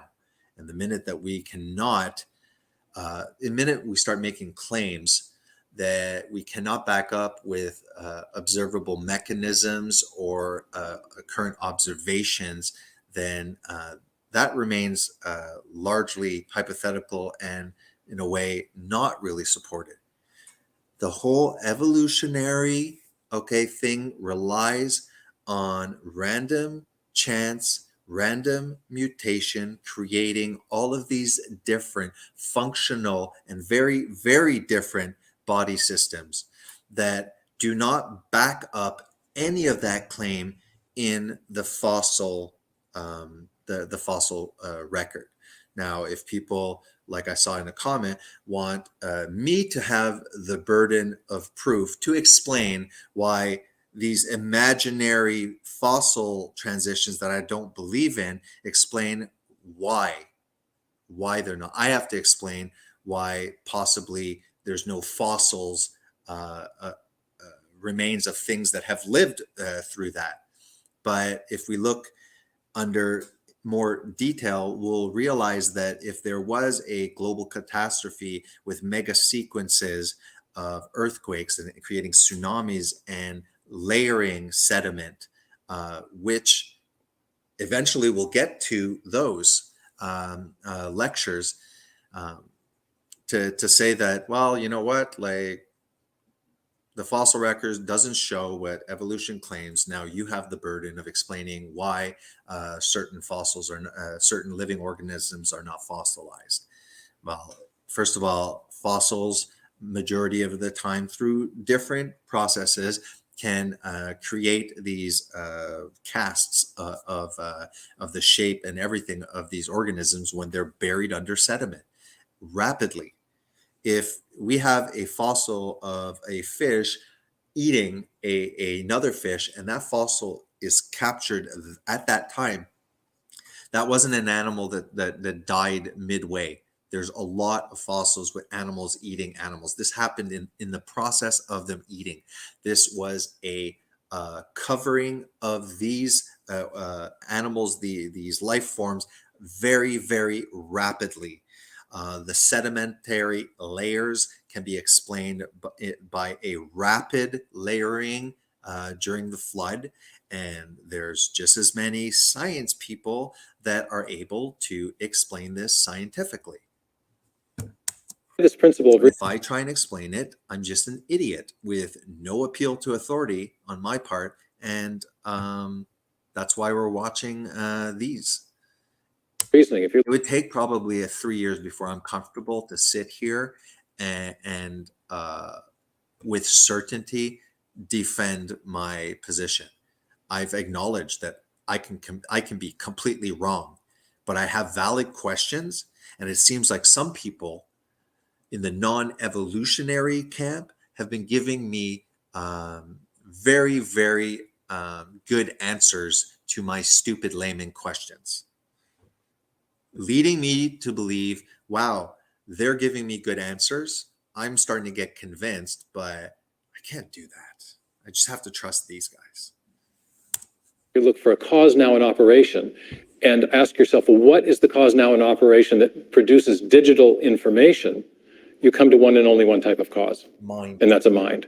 Bill Gates says that DNA is like a software program, but much more complex than any we've ever created. So, wow, for once I agree with Bill Gates that when you start looking at the coding, it is like a computer program, however, way, way more complex, and it just makes sense that we know Bill Gates. Well, to be honest, I think Bill Gates stole a lot of the patents for what he created initially, especially with the shareware that became the software and patented. He stole that from a bunch of computer geeks sharing. It was called shareware, and he ended up patenting their work. So he's good with legal maneuvers and gained somewhat of a large monopoly, being only competed with Macintosh, I guess. But again, Bill Gates, we know that all of Microsoft has been created by a really smart guy named Bill Gates, right? Because we would never say something as stupid as all of this computer look, AI, right? AI, let's say, is the highest creation that we can create, where probably, well, not probably, definitely AI is able to process and also collect and modify itself based on the outside through calculations.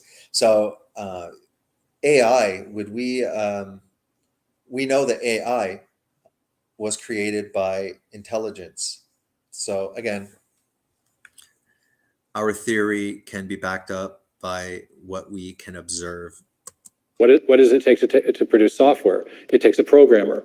So what we think we're seeing with the digital information that's in DNA is not just a problem for Darwinian evolution, but it's a positive indicator of the activity of a mind or an intelligent agent acting in the history and the origin of life. I'm coming to you with, I'm going to set this up with a quotation. Listen to this, and then the question goes to you. It's like JD. He had a common, he had what I believed also. JD believes in God. So he believes that God is an intelligent designer. He referred to it as the slow cooker perspective, that evolution, a slow process that may appear as a blind, random,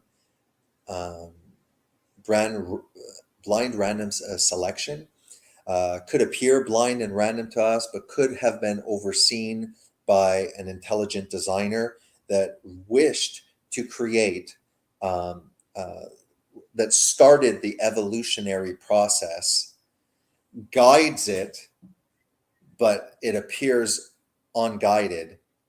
And then JD is still able to say, no, I believe in God. I believe in an intelligent designer. I believe that he intelligently designed through evolution, which is completely reasonable, which is completely what I believe too. That's why people are like, oh, Charles Hill is trying to say you're forcing your belief. You're pathetically forcing your belief to back up a man-made doctrine, and therefore you have cognitive dissonance and you're blinded by your own desire to justify a false religion. No, because again, I believed exactly like JD, and I still might return to believing like JD, but for now, I don't. I don't see the long, intelligent designer winding the clock of evolution to get to where we are, humans. JD said, "No, I see that God took such a long time to develop us that shows love and dedication to have started a process so long ago to get with us." I don't know if he considers us made in the image of God or above or different. I haven't really spoken to JD about that. I mean, most of the time when we're together, we have enough work to do with veganism. We also acknowledged, me and JD as well, that this is perhaps not the most important thing in the long scheme of things to be focusing on when there's so many other deceptions. But I do, in a way, find it somewhat important if this is what is creating the atheism coming out of universities, students that were believing in God, Christians, etc., that are convinced while they are in the educational system by people in positions of authority over them, constantly using their own biases to viciously, repeatedly try and squash down any ounce of faith in these people, telling them to read Dawkins and this, and succeeding to break many people's faith, and they leave that institution as atheists. There are many documentations of people losing their faith because of the institution, and it having a very dramatic effect. I don't care what you say. Christianity founded the West, and though we were still doing things that were immoral, for example, slavery, which is not a Western or American thing, it is a world thing. Every culture, including Africans, were part of slave and the slave trade, and that the foundations of the West were able to take the human propensity, the default setting of us to dominate, to be immoral. It was able to work through that with a Christian worldview that man is made in the image of God, that man is does not deserve dignity, but that the very being of man deserves dignity. This prevented the individual rights to ever be stepped upon in the name of better good. The idea of the better good, what's good for the whole, is communism, right? The individual gets squashed as long as the majority are served by that individual having injustices put upon them. Bill Clinton. If you see a turtle on a fence post, you know it didn't get there by itself. And if you see a biological stain on an intern, you know that that biological stain there, Bill Gates, didn't get there by accident. All of creation, all this complex world we see around us is a turtle on a fence post. Behe looks at complicated subcellular biology and says, this couldn't have happened randomly. Meyer looks at the fossil record and says, too many things just appear. And John Lennox runs the maths and says, if there's a code, maybe there's a coder. Now, it's one thing to observe certain limits to what Darwin and others may have been able to explain. Mm-hmm. The explanation stops here. That's as far as we can get. Mm. And it's something quite different to cross that line and say, oh, I think I see what's on the other side. Are you in for intelligent design? I'm in for answering your question about the two pictures, first of all. You asked me how much information is contained in those two pictures. Yes, I did. I suspect it's almost equal. I think the question you should have asked is how much truth is contained in those two pictures. Now, to come back to your precise question, the first picture shows what people commonly call the ascent of man. Yes. From lower animals. Yes. Now, here's where Darwin helped me massively by expressing in a letter a profound doubt. He said, you know, and I'm only paraphrasing because I haven't got the quote in my head. He said, you know, I'm troubled by the fact that if my explanation is correct, then how do we account for the human capacity for rational thought? He said, after all, if we started with lower animals and a monkey's mind, he said, well, is there any thinking in a monkey's mind? Now, hold that just for a moment, because I have lots of fun with my scientific friends. I sometimes ask them, what do you do science with? And of course, they name some expensive machine. I say, no.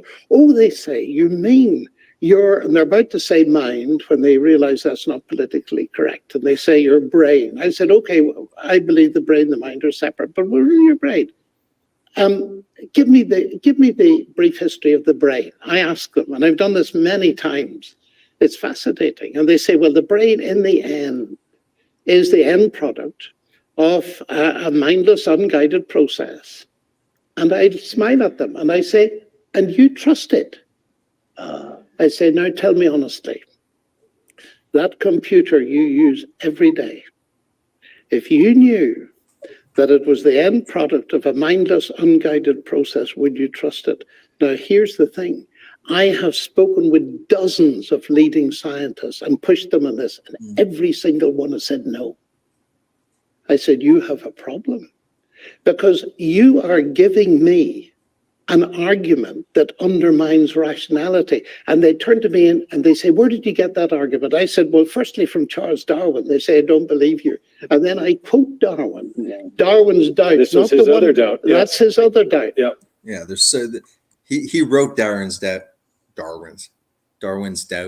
a book. Here's another doubt that Darwin wrote about.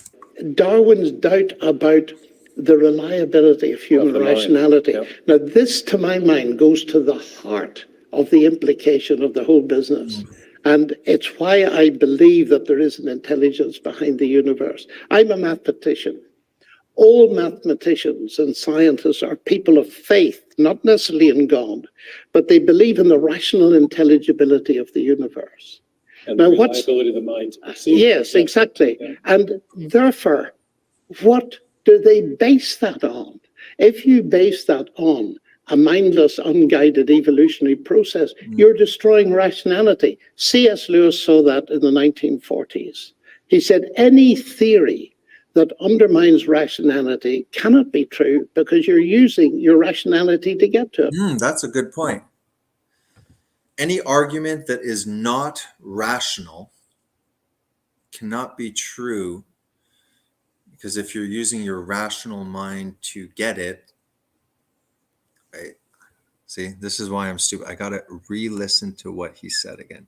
Sorry.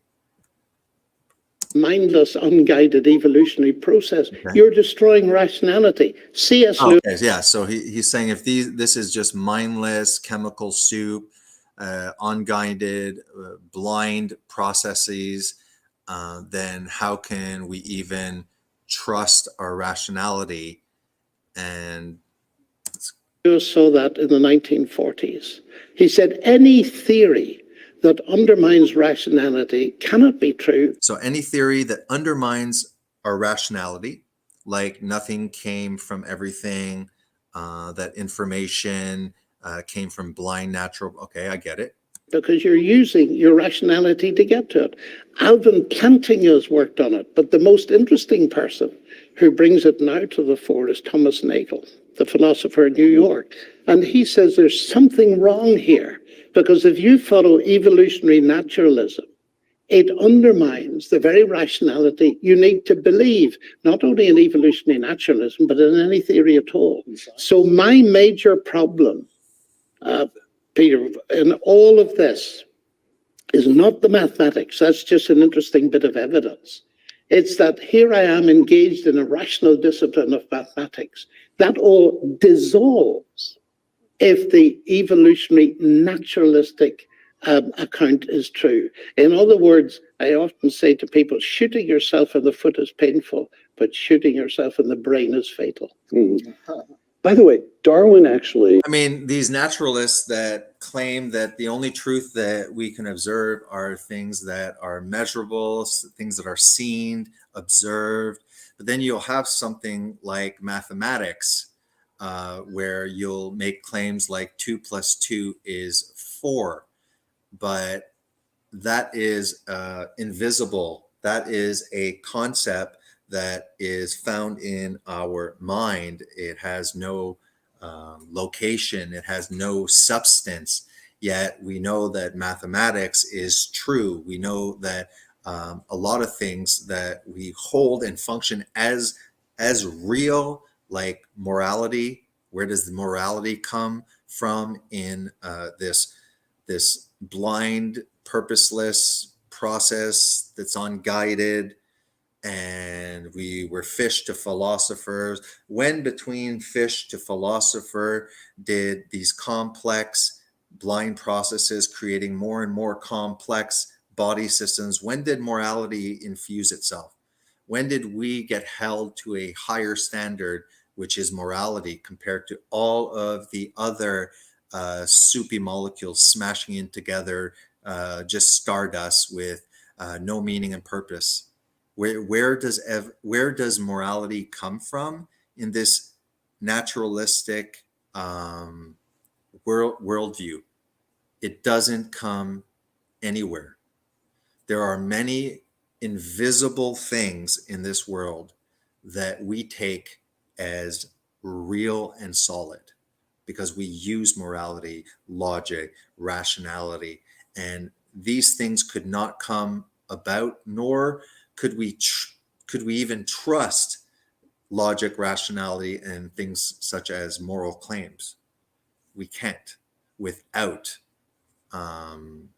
completely becoming irrational, taking it from the evolutionary worldview.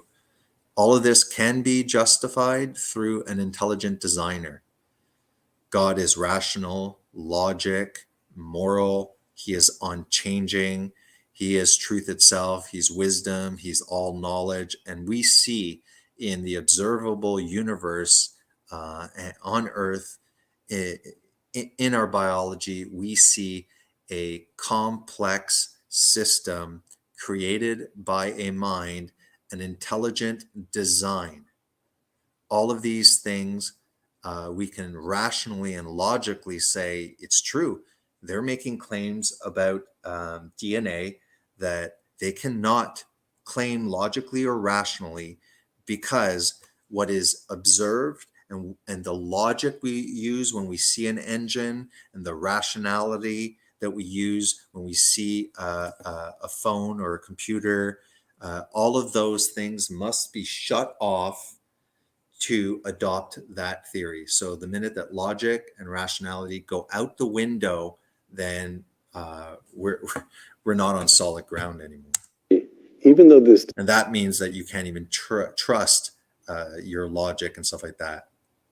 discussion is tending to discount heavily, if not to dismiss, his theories, Darwin is emerging as a fine writer, a wise man, and in all kinds of ways an honest man. One doubt, he recognized the problem with the Cambrian record, and then he recognized this huge question of where does the mind come from? Yeah. Where does all right, Michael, I'm quoting you to yourself. Intelligent design can happily coexist with a large degree of natural selection.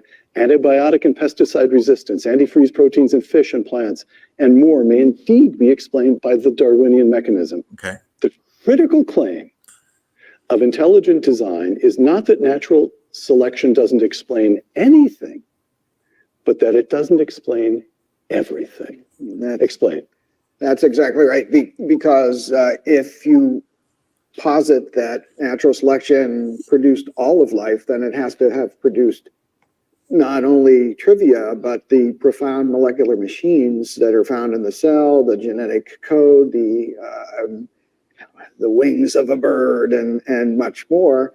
And we don't see that. And yet, it can work on DNA. For example, it can break genes. A random mutation can break a gene and, say, cause a brown bear to lose its coloration and become a white polar bear. Right. And eventually a new species. And it can break a But that's protein. baby stuff by comparison with the original aims. That's exactly right. So just like you driving down the road, there can be nicks, stones can bump up and nick your car and you can get a scratch on it and so on. You can recognize that the car is designed, there are random nicks and bumps and so on. So random things can happen, but can they explain this elegant machinery that has been discovered by science at the foundation of life? And of course, the answer is Now I'm going to quote no. you one more time. Listen carefully, because this one comes back to the two of you. Michael Behe continues. Take a deep breath here. This is big. There could be a route open for a subtle God to design life without overriding natural law. If quantum events such as radioactive decay are not governed by causal laws, then it breaks no law of nature to influence such events. Further, while we might not be able to be, quote, a route open for a subtle God to design life without overriding natural law.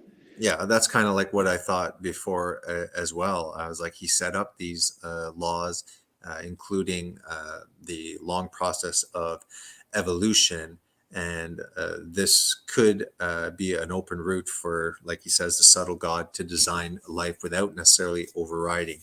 I think that's a little bit closer to what I thought, and I think that JD might still think. This seems to be this middle hybrid between evolution and the processes in it, but that may appear, they appear designed, but they don't necessarily appear to be designed by any intelligence. But even this evolutionary process can still be overseen by a higher power. If quantum events, such as radioactive decay, are not governed by causal laws, then it breaks no law of nature to influence such events. Further, although we may not be able to detect quantum manipulations, we may nevertheless be able to conclude confidently that the final structure was designed. So, here we start, all three of you. There are very serious problems with Darwin. Then we go to step 2, which is if there's a code, maybe there's a coder. I see that everybody recognizes we're on tricky territory, but all three are still there. And now Behe here goes to step 3. Actually, I think I see a mechanism by which the coder may have operated in this material world. Am I being fair to you? Yes, that's true. Mhm. Okay, boys, do you go for that? I don't. Steve, you don't. No, I think that when we invoke the action of a mind, we're invoking a non-material cause. This is kind of like what I was saying before. At one point, a theory was that the universe itself was eternal and uncreated.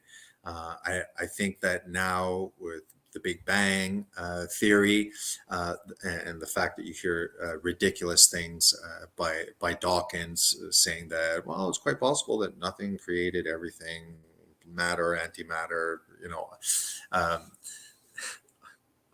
all of these things. Just give me 1 second, guys.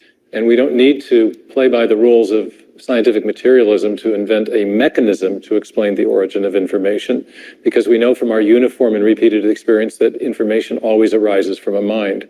We don't understand the interface. I just started playing because, again, lost my train of thought. The mind-body interface in the case of human intelligence. We know that we can affect the material world by the choices we make and by the thoughts that we have. Yeah, that's what I was. Sorry, guys. I was talking about Big Bang and the universe that once was. Well, maybe the universe is eternal, but we know it's not. The Big Bang, the expansion that science are saying that the universe is expanding still at this point. They do have some measurable information about the Big Bang and the expansion, and I think that right or wrong, I think that that's very plausible. I don't think that they're just like in this imaginary land, but it is like one of my previous videos said, that if time, space, and matter at one point didn't exist, if they appeared during the Big Bang, time came in, the time, space, and matter, then it implies that whatever the cause of time, space, and matter, that has to be outside time, space, and matter. That means that we're dealing with a cause, whether one option is nothing created everything or something created everything. And that something has to be something that is outside of time, because it created time, therefore it cannot be within the dimension of time. So that cause, if it's nothing, has to be something that is timeless, that is eternal, that was there before even the concept of present, past, and future even arrived. It has to be before material, so it has to be immaterial. It's an invisible cause. We have a matter, so it's immaterial, time and space in a way that it is non-dimensional in a way. This thing is not in the space created, because from that cause, all of actual space expanded. The area for which all of time and the matter can have its being, the space itself. Screw who decided how matter came into existence from nothing. Like, what about the damn space? Like, how the hell did space come? Like, what was before there was actual space? It's mind-blowing.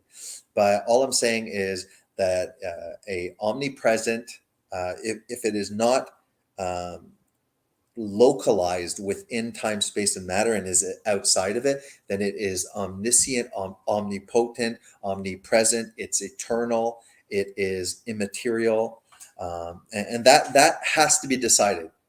Is the cause nothing, or is it something? And if it is nothing, well, that just makes no logical or rational sense. If it is something, it is something that has to predate the development of time, space, and matter. Therefore, it's outside of time, it's outside of space, it's outside of matter, and that cause is starting to resemble very, very closely to what we would call God. Can't say it's someone, but it's something. Going to choose to move this water glass right now. But I don't know how my volitional act of my mind to initiate that act affected the material world. That interface is unknowable to us at this point. But we can infer from certain sorts of effects back to the activity of a mind. We know that a distinctive artifact or effect of intelligent activity is the production of information. Whenever we see information and we trace it back to its source, whether we're talking about computer code or hieroglyphic inscription or a paragraph in a book or information embedded in a radio signal, we always come back to a mind. If I can interrupt Steve a second, I think we're talking across purposes here. I wasn't saying that radioactive decay is responsible for because it's a random event. The quotation that Peter read was saying, could a clever God or clever mind use something that was undetectable to scientific instrumentation to affect the results that he wanted? So it's not a mechanism. It's all right, guys. So if there's anybody still around, I will now post a link. I will send an invite, and people can come on and watch with me, ask to stop if they have something to say. You can feel free to come on and call me a freaking idiot moron, whatever you want. I'm here to entertain. So we're going to continue. I'm going to look maybe in 3-4 minutes to see if anyone is trying to get on the stream. So the link is down below. There you go.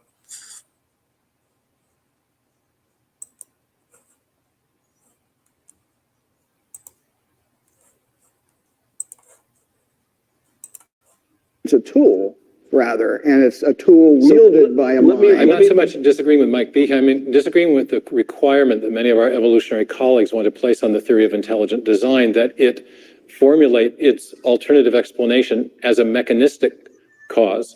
We're proposing a different kind of cause, a mental cause, which is something we recognize from our ordinary experience, but somehow when we get into the science lab, we want to say, well, everything has to be explained materialistically. Yeah, but evolution can't even explain it mechanistically. We do not see what they're theorizing in the observable present moment. Even information, which we know doesn't come about by undirected material processes. Isn't it I'm going to go to John Lennox as the referee here. Isn't it in the nature of science, even among, perhaps even especially among believers? Newton was I think it's fair to say he was a Christian. He was certainly he was a Christian, of course. All the pioneers of mathematics were believers. So Newton understands himself to be exploring the mind of God. Yes, that's and at some basic level, Newton, faithful Christian, is saying, how did he do it? Yeah. How did he do this? How did he do that? He's not saying, well, it's the mind of God, therefore no more questions to follow. He's in search of specific mechanisms, and that's a good and noble thing, which endows us with all of the church fathers, the giants that the new evolutionists now, all of science basically, but I like the arrogance of the new atheist movement that has infiltrated academia, and I like their arrogance, these unfounded, illogical, unrational claims, ideas that cannot be supported. But when we look at intelligent design, I feel that they're making extremely valid arguments and concerns. And this is exactly right now. We're not looking at a debate, but when we start getting into the debates, now everyone will start shooting down one debate after another. What I'm saying is the conclusions that I've come to are not from one single person that I'm watching. I'm concentrated because I'm trying not to jump necessarily on all sorts of different people. I kind of want to get Mayor as much as I can, what he's bringing to the table, and we can go on to others. It just depends how much of this are my viewers interested in doing, because definitely if you're not interested in this, then me just banging out one after another of these discussions and these reviews and responses that we can do together. I'm not going to just bombard my content continuously with this if my regular viewers aren't interested, because Sense of what we know about I wouldn't waste time listening hours and hours of something that doesn't interest me. physics in some basic way, right? So here's the question that presents itself to me, layman that I hear stand in for baffled people the world over. Science, the question in science, how does it happen? Charles Darwin says, here's how it happened. Okay, and if you guys want to say, well, Charles Darwin was wrong, then I say, okay, if it didn't happen that way, how did it happen? And the answer can't just be God, or it can't just be designer. There's some sort of human impulse in us to say, well, how, what's the mechanism?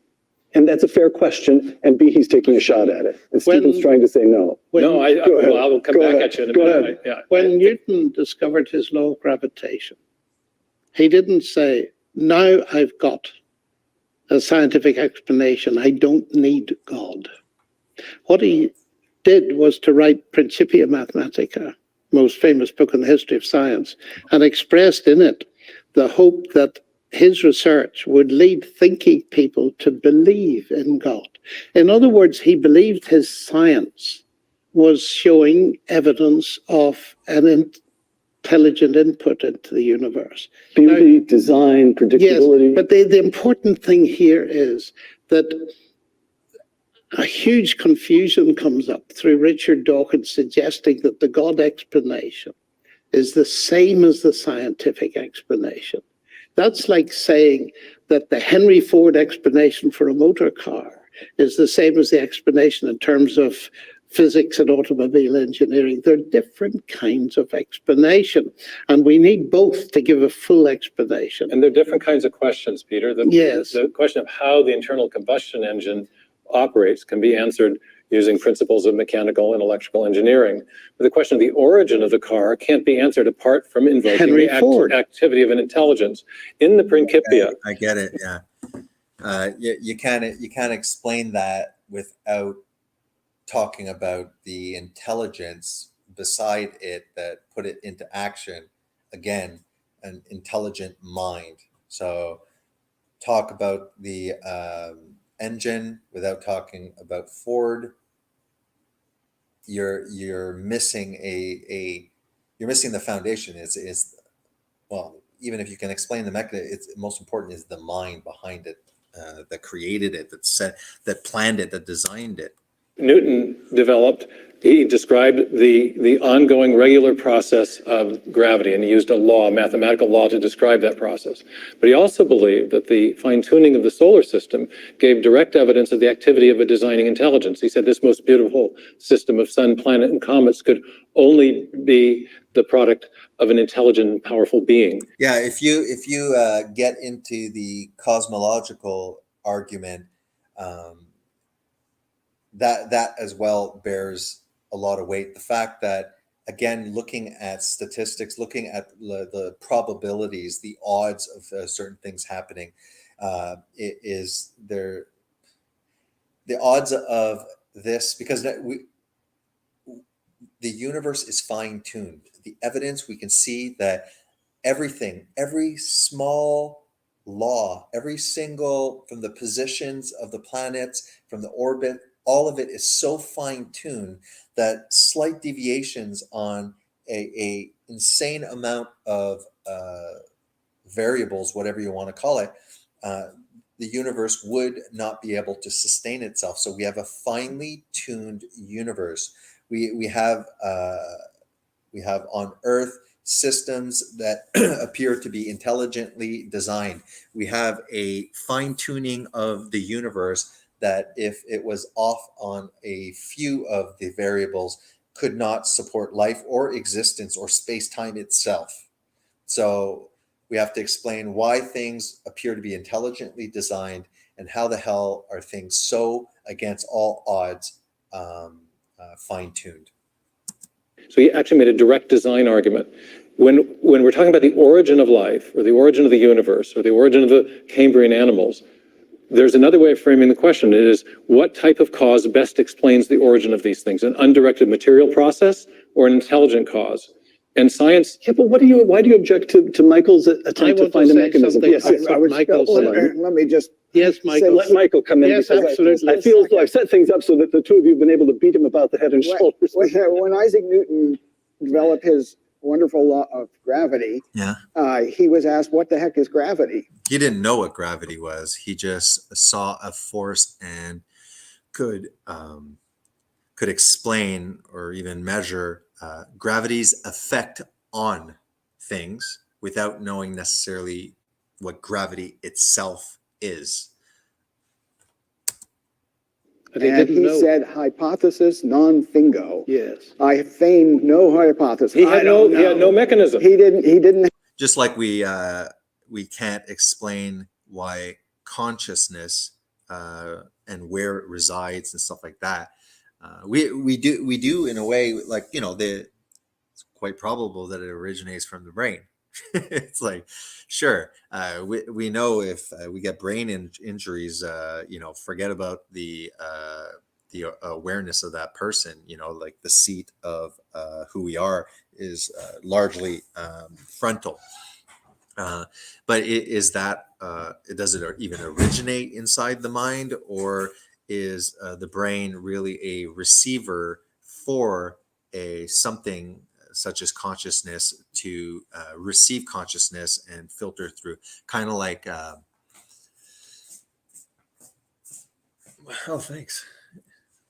Kind of like radio. If I arrived and I saw TV, phone, radios blaring, looking at this box, I'd break it open and look for somebody in there, a little leprechaun or something that is spewing out the information. We know that actually the information is everywhere in these waves, and this is just a receiver capturing that wave, and then information is coming through. We don't know what consciousness is. Just like we don't understand how inorganic life became living, we also don't know why, like living things such as plant, all of a sudden, how the hell did we get conscious? Even though it could be said that even things like simplest forms of bacteria, or to a certain extent plants, do have a certain awareness of its outside environment. There is evidence that there is a form of communication and language that is not maybe vocally transmitted, but through organisms creating certain chemicals as a form of communication. Again, Yeah, that's possible. But that's because there is an intelligent designer. To have a mechanism. What's the mechanism for the Big Bang? Nobody knows. What's the mechanism for radioactive decay? I don't know. So there's lots of things that happen. People don't know what the mechanism is, but we see patterns and we can deduce explanations from the patterns. Okay. I'm going to quote you, and I begin by quoting someone you quote. This is more Behe here. Biochemist Franklin Harold in his 2001 book, The Way of the Cell. Come on, guys. We should reject as a matter of principle the substitution of intelligent design for the dialogue of chance and necessity, but we must concede that there are presently no detailed accounts of the evolution of any biochemical system, only a variety of wishful explanations, close quote. And Michael says, well, to begin with, that's quite a breathtaking concession, and congratulations, the science has moved along enough to recognize the limits to Darwin. And then Michael continues, Harold never spells out his reasoning, that is to say, why we should reject intelligent design in principle, but I think the principle probably boils down to this. Design appears to point strongly beyond nature. All three of us are down for, everybody's down for that. It has philosophical and theological implications because some think that science should avoid a theory that points so strongly beyond nature, they want to rule out intelligent design from the start, close quote. This is the question of drawing lines. And I pose the question to Michael Behe, what the heck is wrong with that? We just say science goes as far as it goes with our five senses and what we can reason therefrom. And when it hits a dead end, it says, dead end. Well, We haven't got it. Radioactive decay, gravity, don't know. Go ahead. So what's wrong with drawing these very sharp lines? I don't think there's any problems with drawing sharp lines and admitting like we don't know. I think that the sharp lines for the theory of evolution were completely erased with some magical marker. They're well beyond the line of rational reasoning into the realm of imagination and religion. Why do you want to include intelligent design in the scientific enterprise? Well, for a couple of reasons. First, if scientists claimed that they did not know how life developed, that would be good with me. That would be a step in the right direction because they don't. Unfortunately, people pretend that they do. Did you notice they actually do pretend? The only time this pretending becomes more and more apparent is during debates. When you have two people that are doing a debate, especially if both of them are in scientific fields, so that the other one making statements, the other one knows whether it's real or not. For me, it's harder to know that. So the debates, as a layman looking out, is very, very useful because it's not only about what they say, but what they don't say sometimes. When I see academics doing ad hominems, just attacking the other side, and all of a sudden, though the Christians often do debate that, they never debate the Christian God. They can with morality sometimes, because there's other religious theistic things that perhaps don't necessarily have something like morality. It's hard to say, anyways. On the other hand, we can tell, we conclude design, we infer design from physical evidence. It's not from some, vision or anything that people have. If you look at a mousetrap, you can tell it was designed. Yeah, something as simple as a damn mousetrap. Crap, even some people, it's obvious if they made with sticks and rocks and stuff like that, a setup to like trap an animal, so it squishes them or something like a bait trap, So yeah, it's dumbed down. Oh, a mouse has three parts, and it can't be reduced any further, or else it is non-functional. And if it's non-functional, then there is no random selection to grab onto anything because it's not functional. And you can tell because you see how the parts. Like it's not functional. It's already died out. It's already a system that is not functional. How can it survive enough time in its non-functionality to have long periods of time to create errors, mutations, and evolve into another crazy and insanely different body plan? Or that you can't use logic. You can't use any observable evidence to then extrapolate and say we see this in the observable world and we can imply possible things, because at least we can observe that.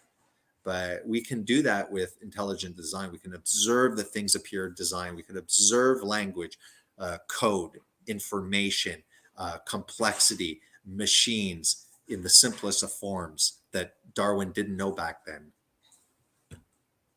So yeah, it's a valid starting point. Nothing created everything. Maybe something created everything. No, that's non-scientific. We're going to do nothing created everything. And yeah. Arranged what the relationship of the parts with respect of each other to perform a function. When you look at an outboard motor on a boat, you see the same thing. You see a purposeful arrangement of parts. Now we see that in the machinery of the cell. We see outboard motors in the cell. We see trucks in the cell, and so on. So, but your life would be so much easier if at the end of your article you said, less fun. You said, if you would like. You do realize that the minute that Darwin arrived, then for the first time, atheists were able to enter the realm of intellectuals. It formed a theory where they were able to look at obvious intelligent designs and systems and fixed rules and laws. They were able to look at all that, to shut down their rationality, to shut down their logic, to support this unfounded theory. And that's where we are right now. It's science, guys. To pursue this further, go to the Department of Philosophy. Go to the... And the fact that we all almost naturally think that evolution is scientific and is founded and has been proven. And then we look at claims like intelligence creates intelligent design, all these things. You literally do have to shut down your faculties to accept that. Now, you can shut down your faculties and say this is completely illogical and irrational, but look at the evidence. We found mechanisms. We've seen at least observable mechanisms. This builds on the probability or plausibility of the theory. We don't see that. In fact, we see way more plausibility in intelligent design than with evolution. But it's not being portrayed. Just like saturated fat, cholesterol, nutrient deficiencies, all of the things that we are spinning in circles about nutrition has occurred because of science. Science has only complicated the matter, and we are sicker because of nutritional science. Good job. So could it be that we're even more clueless because of this scientific theory? Go to the Department of Theology. Here the science ends. I say that after we conclude design. I do not infer to God. And as I write, some people... Yeah, Margaret.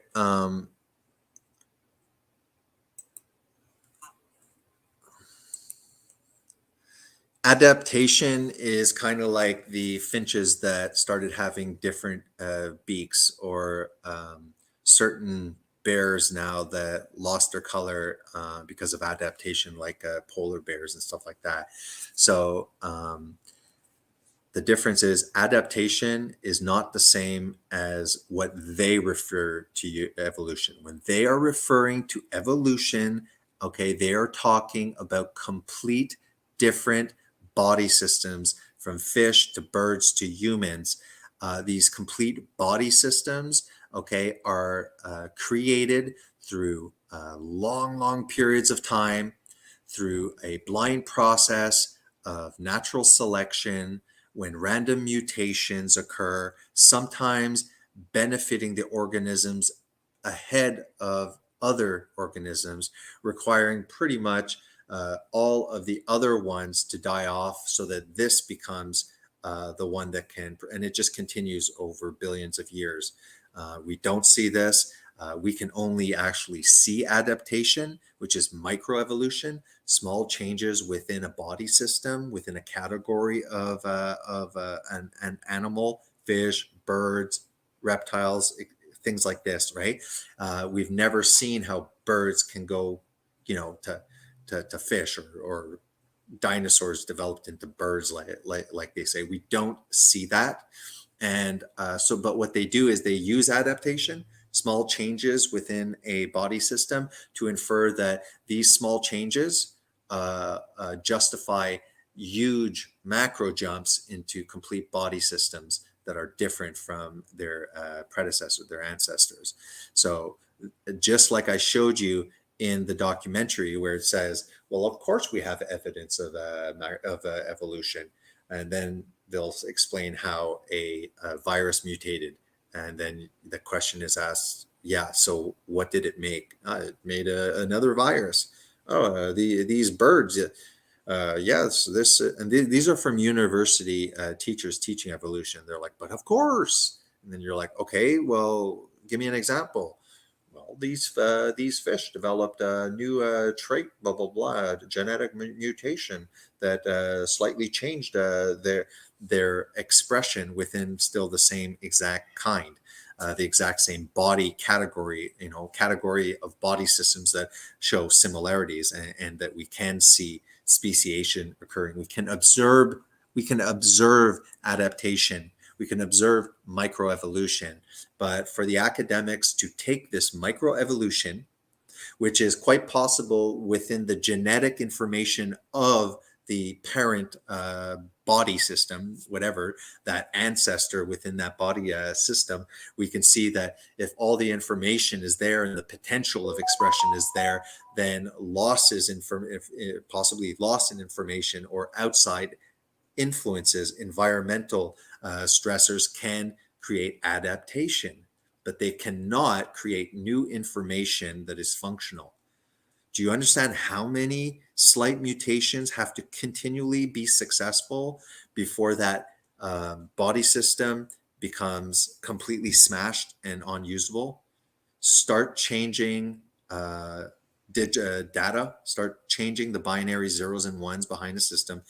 More likely than anything, it will crash. And we're talking about a insane amount of one after another over time, these changes, to a point of changing gills and a complete aquatic respiratory system into a land, and continue that way. I find that it's not plausible. And then on top of it being not plausible, rational, or logical, it's not founded or proven or seen in the observable world.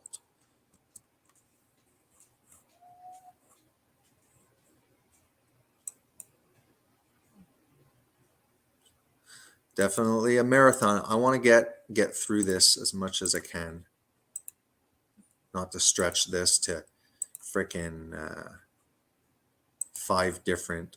Although people would look at it probably. Have approached me and said, yeah, I'm with you. I think it's intelligent, but I think it's, space aliens have visited us. Fred Hoyle's explanation. By the way, that Dawkins is completely fine with saying that aliens came and inserted the genetic information, because he acknowledges that this appears to have been started with an intelligent designer. So he's like, no damn way this can be accepted through blind natural selection. But then he goes, it's quite possible that a more advanced aliens that are further down the evolutionary process came and them knowing genetics like we do at this point, we're able to seed life on Earth. So therefore, he's completely fine with saying life came from life if it's aliens, right? And intelligent design was inputted by intelligent because it's aliens. He'll totally switch there. As long as it's not God, as long as it's not a God where you are held accountable to that creator, he's fine. We're not accountable to aliens, right? So that's no problem. Go ahead, John. I think the basic question here is, there are several and they're very important, is what is an explanation? That's a crucial question. And Michael cited Newton, hypothesi non fingo. His gravity, when I was taught in school, I thought the law of gravity explained gravity. Yeah, me too. And I was an adult before I discovered it explains no such thing. So that even a scientific explanation within its own terms is rarely full. It's almost never full. That's the first thing. Secondly, we admit at all kinds of levels explanations in terms of agent, like if we want a complete description of the motor car. Now, your earlier You question. got that? You can look at the design of the motor car in this world right now. We look at the motor car, but we also do observe that not only are we looking at the built intelligent design of the motor, we're also aware that every time we see these things, we can look back and there's a designer. You know, the Ford engine is Ford. You know, so you always see the input of a mind during these creations. Always. I don't see that with the theory of evolution. In fact, it's not even necessary. They're trying to say that intelligent mind, input of information, code, language, none of these need a mind to create it. Although then that is not what we see right now. Michael, could God have done this? There is a sense in which God can do things any way he likes. But the issue is, how does God do it? And secondly, is his activity detectable scientifically? Now, I'm putting those words together very carefully. Not is his involvement detectable, but is it detectable in terms of science? In other words, if you set up your definition of science as restricted to the five senses, Yes. so that you're not, and here comes the principle, the Socratic principle, that is often violated, that the late Antony Flew saw, that when he came to conclude that there was an intelligent designer behind the universe on the basis of DNA, and they said, oh, but you can't do that. He said, I follow the evidence where it leads. And this is the clash that arises. You can either say, well, science has come to an end. It cannot answer this question. There are very few people want to say that. Or you say, science is limited. We must open the field to other kinds of questions, like the why questions of purpose, like teleology and all this kind of thing. And the underlying...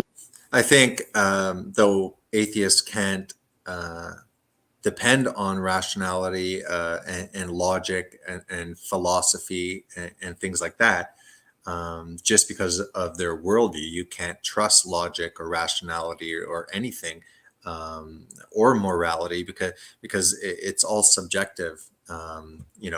If our intellect and mind came from a unintelligent, blind process, then how can we even trust our intellect, rationality, and mind if we're all endowed with that similar algorithm, like Yuval Noah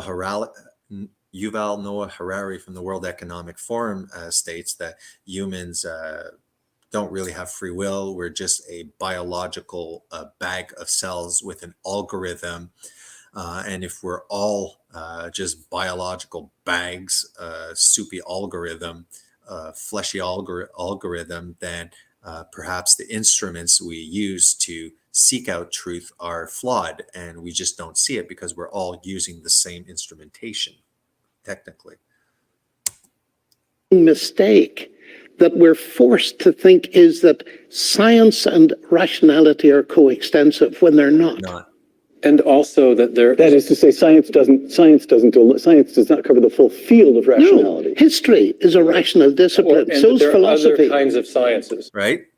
Do you agree? History, philosophy, these are valid, observable forms and practices that we can use to come to a greater understanding of the metaphysical condition that we're in. And this is what my PhD was about. There's historical There's scientific scientific reasoning, which is all about abduction, inferring back to causal, to explain causal origins. Imagine that you walk into the British Museum and you look at the Rosetta Stone, and someone says, "Well, how did those inscriptions come about?" Mm-hmm. If the archaeologist is governed by a principle that you alluded to indirectly, it's called methodological naturalism. We may only infer materialistic causes, whatever the evidence. The scientist would miss the obvious explanation. This was produced by scribes, Right. by intelligent agents. There are distinctive indicators of the activity of intelligence, and therefore that allows us to infer. It's language. There was one of the early. I think that makes very good sense. Pioneers in the information sciences named Henry Quastler said that the creation of new information is habitually associated with conscious activity. In other words, our uniform and repeated experience affirms that there's only one type of cause that produces information. Like, exactly, we will look at the Rosetta Stone, right? And we'll see some form of language engraved on that stone. Why does our mind process really go and say, "Oh, yeah, that was created by a scribe"? Because we have rationality, we have logic, and we have the ability to look at the past and look at the present to infer things. But uniform and repeated experience is the basis of all historical scientific reasoning. So there is a basis in historical scientific reasoning to infer intelligent design. There's no need or reason to limit the conclusions that we can consider in that branch of science, because Unless, and here's the bottom line for all of this, unless you presume a naturalistic worldview and imprison yourself And within that's its not fair. confines. that's the key issue. That's not fair. If the evidence leads beyond a naturalistic view, you must pursue it, correct? Why Yes, why but- shouldn't you? All right. Yeah, But why yeah. shouldn't you? That's All right. exactly what I'm saying. Yeah. Okay. Otherwise, you're You're closing yourself artificially- within a prison. All Yeah. right. And that prison occurs when somebody is so thoroughly convinced that then they start shutting down and it becomes less malleable, their search, and it becomes solidified. I think we all naturally do that.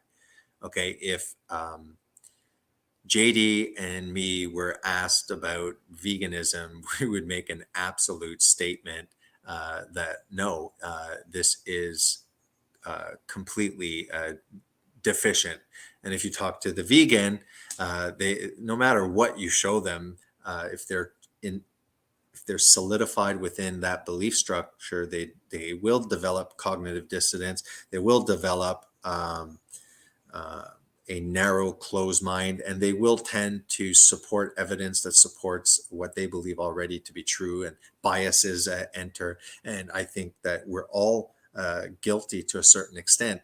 Some people can be intellectually dishonest. Some people are at least in good faith discussions able to have their mind change. For me, I am highly persuaded, and even if I'm not completely persuaded, I have to watch out as well for biases and all of these mechanisms that keep us locked sometimes and blind us. It's quite possible. I'm admitting it, but are the scientists admitting it? All three of you strike me as, well, of course, you're rather argumentative, but all three of you strike me as rational men. And yet look at the lives you lead. Steve Meyer wrote an article on the Cambrian explosion for the Proceedings of the Biological Society at the Smithsonian Institution. I think that eventually they'll get to the point that these two are highly discredited now within the scientific community. And then I'm sure all of the science, people, not people like me that are science deniers and things like that. This is where they're going to be able to say, look, you see, they've been discredited from the community, and now they're speaking outside of the community, but they're already completely discredited because they opened their mouth. And then it's very easy. It's like, here's a scientific community. If you say anything but evolution, you're going to be blackballed and you're going to be thrown out of the community. And then once you're thrown out of the community, then we can say you're discredited because you're no longer in the community because your peers do not agree. And then after many of the peers that don't have the cojones to actually take a stand and speak out against it, these people don't speak out and they shut their mouths, just like we are seeing in society with the insane changes in ideologies where the majority of the people think it's complete lunacy, but have been forced into silence through fear and intimidation. No, that couldn't have applied here, right? Meanwhile, there's at least a petition that has grown to 1,000 people that think that the theory of evolution is full of holes. And his editor was harassed and finally left the institution. Yeah. Michael Behe. And I can use science and say that historically and currently, I've seen reputable scientists no longer be reputable and completely kicked out, completely thrown out of the academic community, silenced, straight out fired. We saw this during the CUF. And what happened was they weren't given a platform. Most people didn't even know that there was a insane amount of experts that were completely against the narrative. We just saw this happen in the observable universe. And because I've seen this happen during the CUF, I've seen this happen in nutritional science. I've seen the animals be blamed for climate science making claims against livestock in it, and everyone who's very, very regular with me and JD and what we've expounded and showed to be true, we see this where JD will acknowledge, yeah, science has let us down here. Science is lying. The scientific community is lying about the climate. They're lying about nutrition. They're lying over here about pharmaceuticals. They're lying here about healthcare. They're lying here about, oh no, they're not lying about that though. I don't know. I'm using science where I see observations of things occurring in my present day, and I can also add that to my conclusions. Has evoked from his colleagues at Lehigh University, which is a great university and especially strong in the sciences, a statement on their website that Dr. Behe is entitled to express his views, but we, his colleagues in the biology department, do not view them as science. He's been disclaimed. He's been disclaimed. Why? He's lucky that he's still allowed to partake, and that they just did a thing saying you're allowed to have your opinion, but it's unscientific. By the way, until anything is accepted by the science, it's unscientific. So when they started saying that no, the sun doesn't fling around the earth, it's the opposite. So some of these people making scientific claims, they did it a little bit too early and they were a little too ahead of their time. And some of them literally were hung. Academics espouse all kinds of crazy ideas. Why should the challenge to Darwin and the suggestion that if there's a code, there's a coder, the suggestion of an intelligent design, evokes such singular hostility? Because it is a hatred of God. Whether somebody admits it or not, it is a spiritual condition that is in a way a hatred even to the idea of God, which results in a obvious accountability to that creator. Again, like I said, anything that proves the Bible, whether it's even archaeological, will be hidden, because at all cost, any validity of the Bible must be squashed. It has to be at all costs. What is going on? I'll start with John because I didn't give you the What is going on is the domination of naturalism and materialism in the academy, which is so ironical. I'm from Oxford University. All right, guys, I'm gonna have to let go. Like I said, I have a webinar, a lecture to do, so we're gonna have to cut this. Wink, wink. We're gonna have to cut this short. We can finish off the rest of this on the next live stream. Okay, so let's stop this and broadcast. Thanks a lot, guys. Please post your opinions, and we'll continue this on the next video.